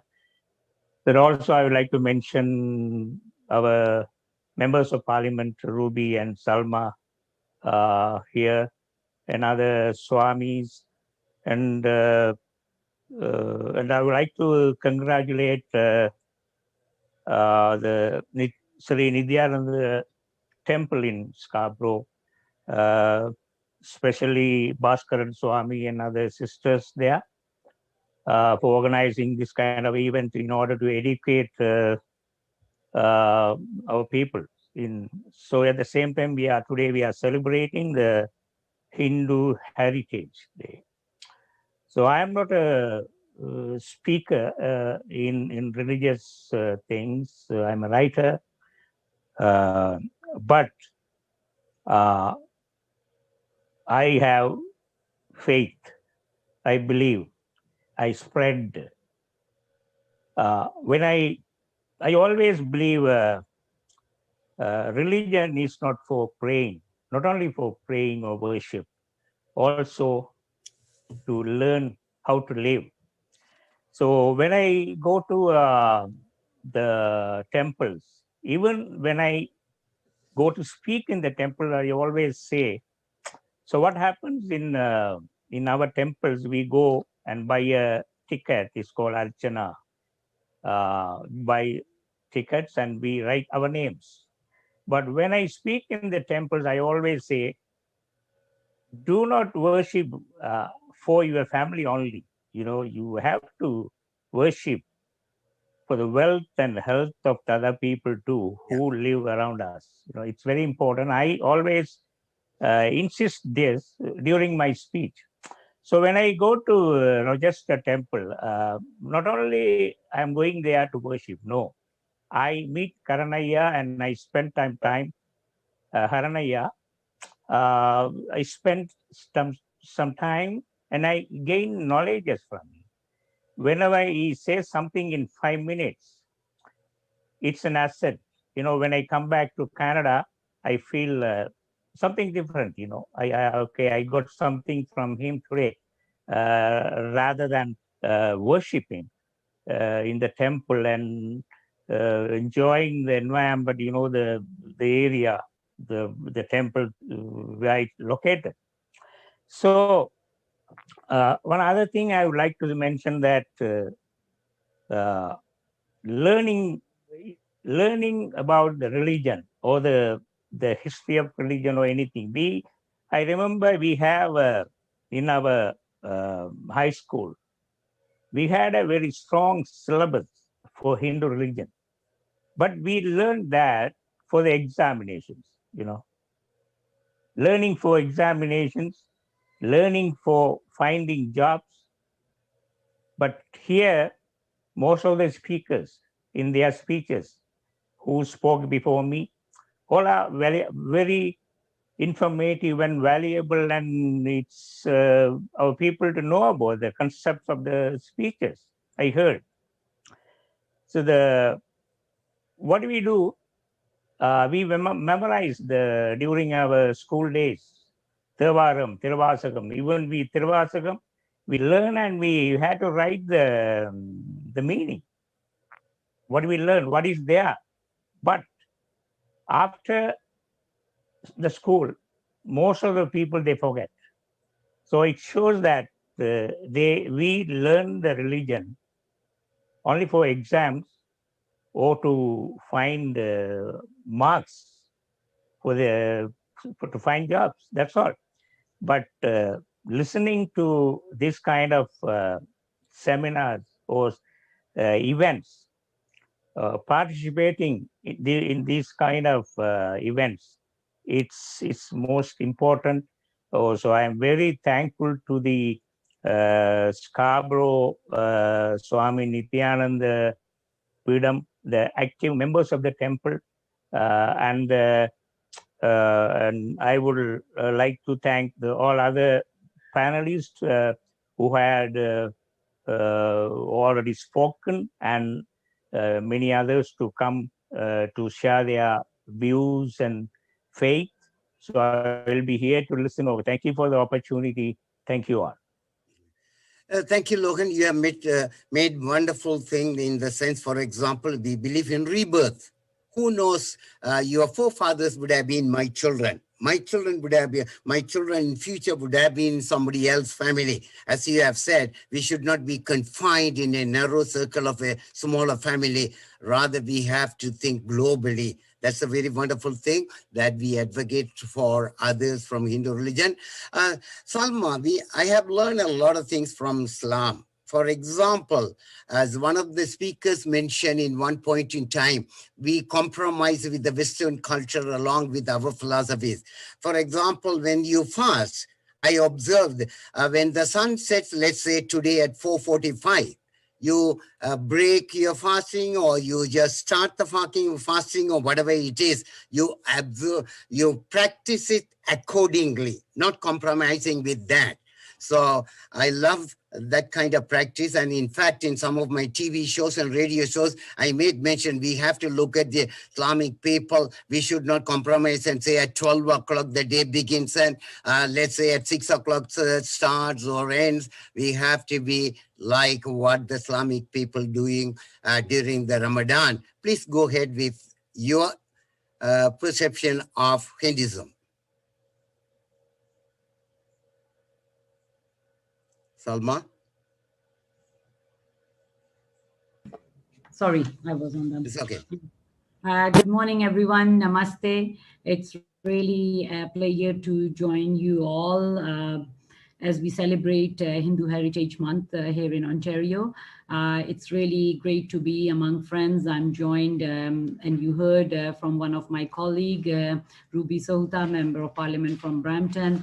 And it's great to hear from Logan, who is doing a lot for the community here in Scarborough. And it's always a pleasure for me to work alongside Logan in the community of Scarborough, and also to see some friends like Tushi and Sobi and Bhaskaran here.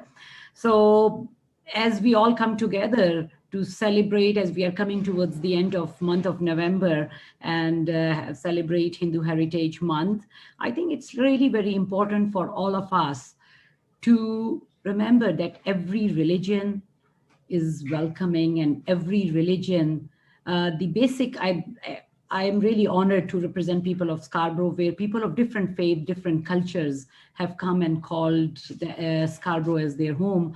So whether I visit a mosque or a church or a mandir or a gurdwara, what I have found common in all people is that they want to have a better future for their next generations. And as a mother, I think that is the most important thing for all of us. So that is what brings us together.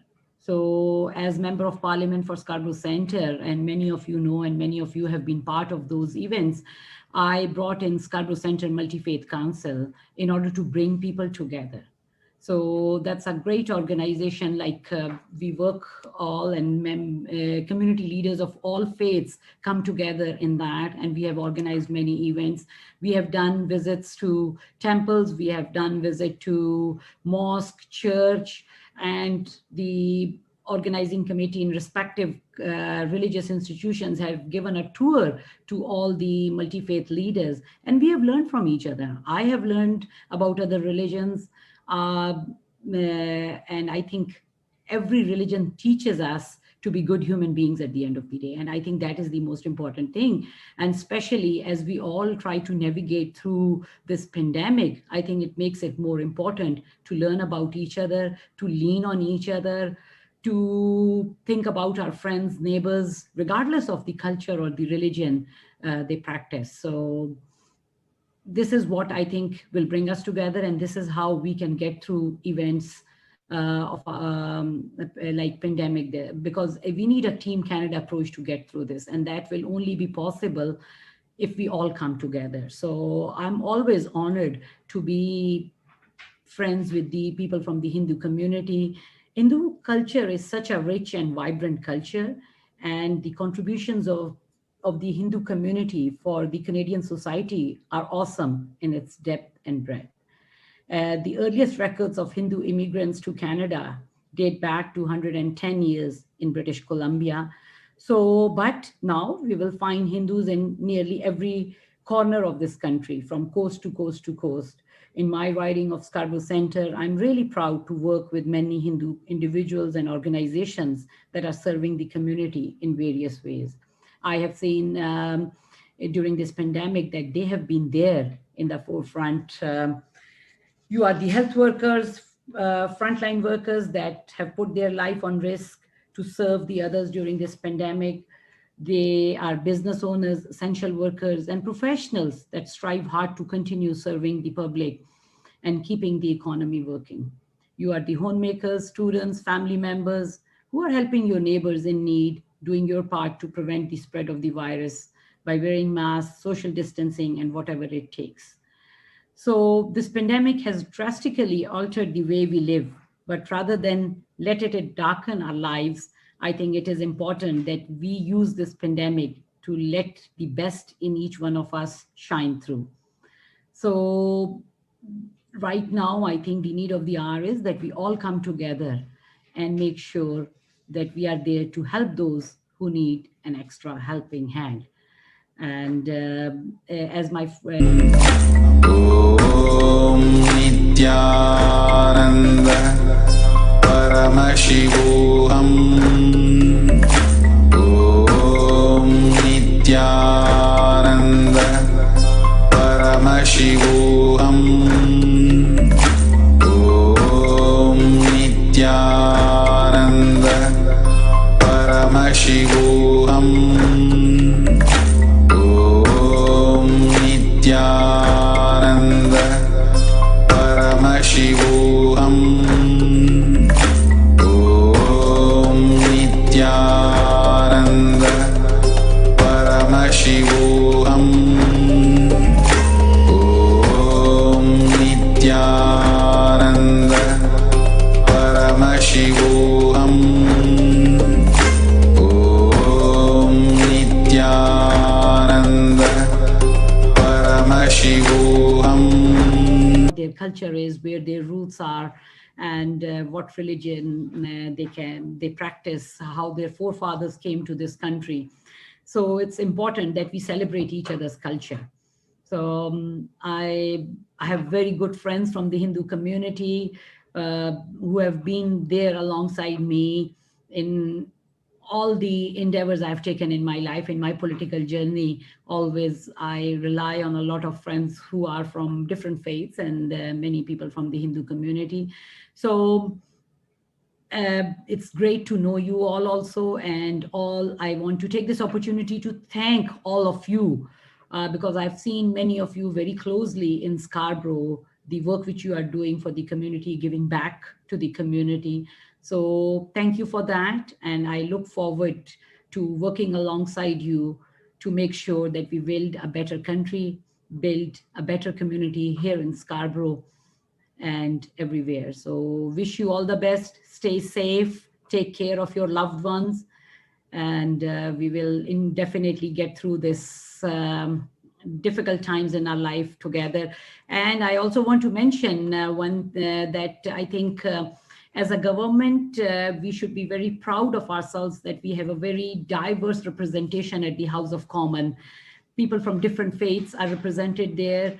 And this parliament, one of our colleague, Anita Anand, has been elected as the member of parliament from Oakville. And she is from the Hindu faith and she is part of the cabinet. So it is really very important that people see themselves being represented on the table where major decisions are made which affect us all. So it's good to have representations from different faiths, different cultures at the major decision-making processes. So thank you once again, and stay safe, and hope to see you personally once we all are in better times. Thank you. Thank you, Salma, respecting our religion. And you have made mention about this COVID-19.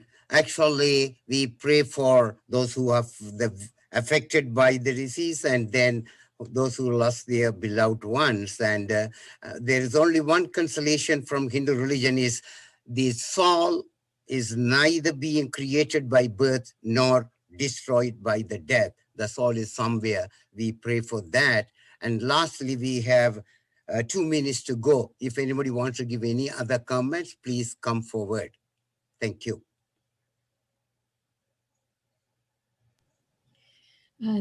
Thank you. Maybe I will take that last 2 minutes to thank all the panelists who have said yes to our invite, take their precious time on a Saturday afternoon among their busy schedule to attend this event and support this event and give us a hand. This is just a start where we are coming together to explore common ideas and common initiatives that each of us are doing it on our own level.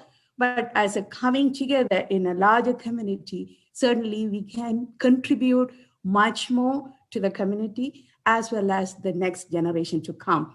I personally, on behalf of Nithyananda Meditation Academy, I'd like to thank the Member of Parliament, Ruby Sahota, for taking her time, and Salma Zahid for coming and giving the perspective of what is the current state and what are the initiatives that have been taken at the government level. So we really thank your participation and your continuous support in our activities that we are trying to give it to the humanity.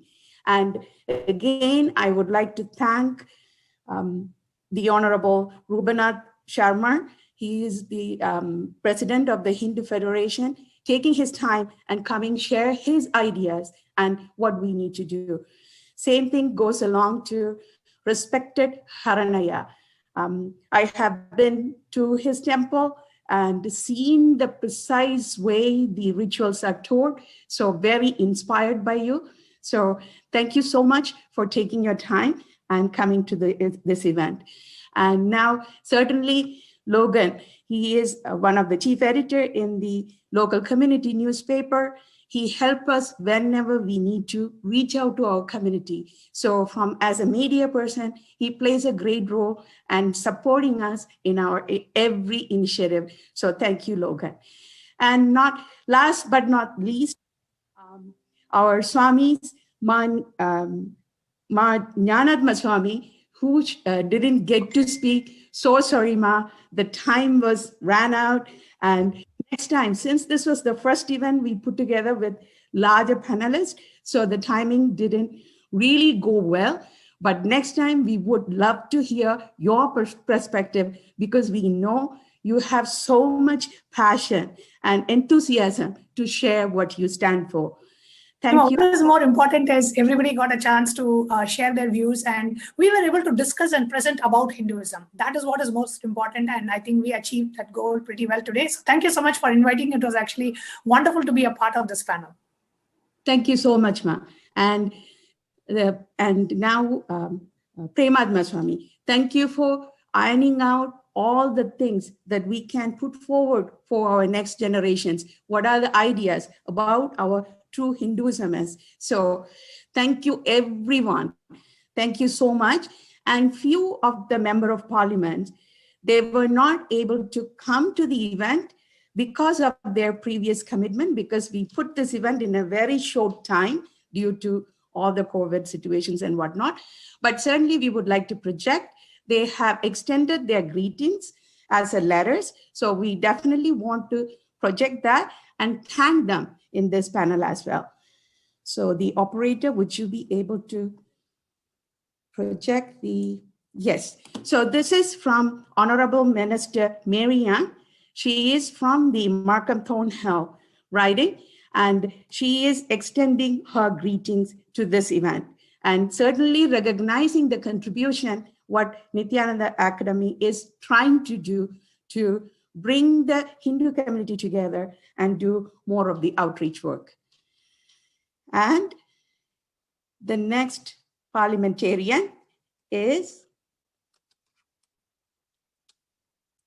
sorry,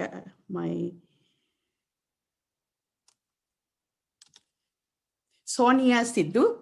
She is the Member of Parliament from Brampton, and she is also extending her wishes to Nithyananda Meditation Academy, as well as every one of you who are here to support this initiative and this event. Thank you so much, Sonia Sidhu. And the last Member of Parliament is Anita Anand. As Salma Sahid mentioned, she is one of the cabinet minister and she is a Hindu. So we are certainly proud to have a country where all the faith groups are presented in the parliament itself. So can you please project her certificate? It's from slide 25, please. Because we really want to appreciate and thank all the members who are extending their gratitudes and their blessings and wishes. Certainly few other parliamentarians have responded by emails and congratulating it. Certainly there's quite a lot of emails, so we didn't get to present each and every one, but whoever presented a certificate of a form of letter, we have represented in this event. Thank you, everyone. Now we are going to move to the next segment, which is going to be a satsang. So let me introduce and welcome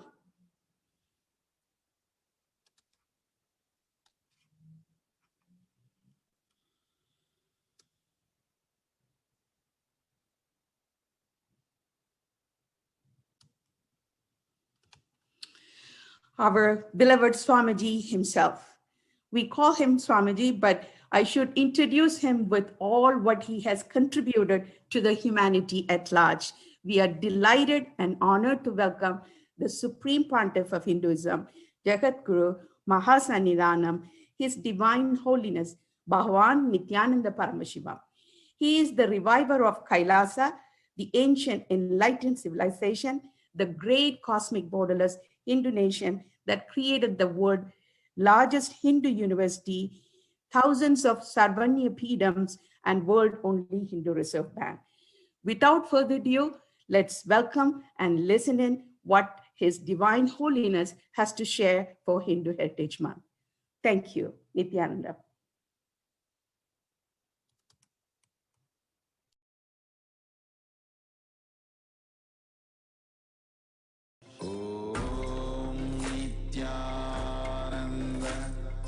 Paramashivoham.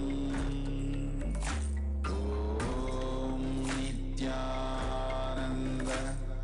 Paramashivoham.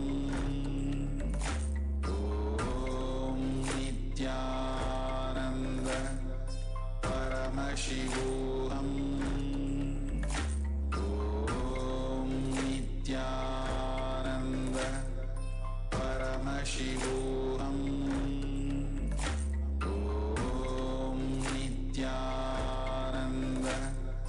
Paramashivoham. Om Nithyananda Paramashivoham. Om Nithyananda Paramashivoham.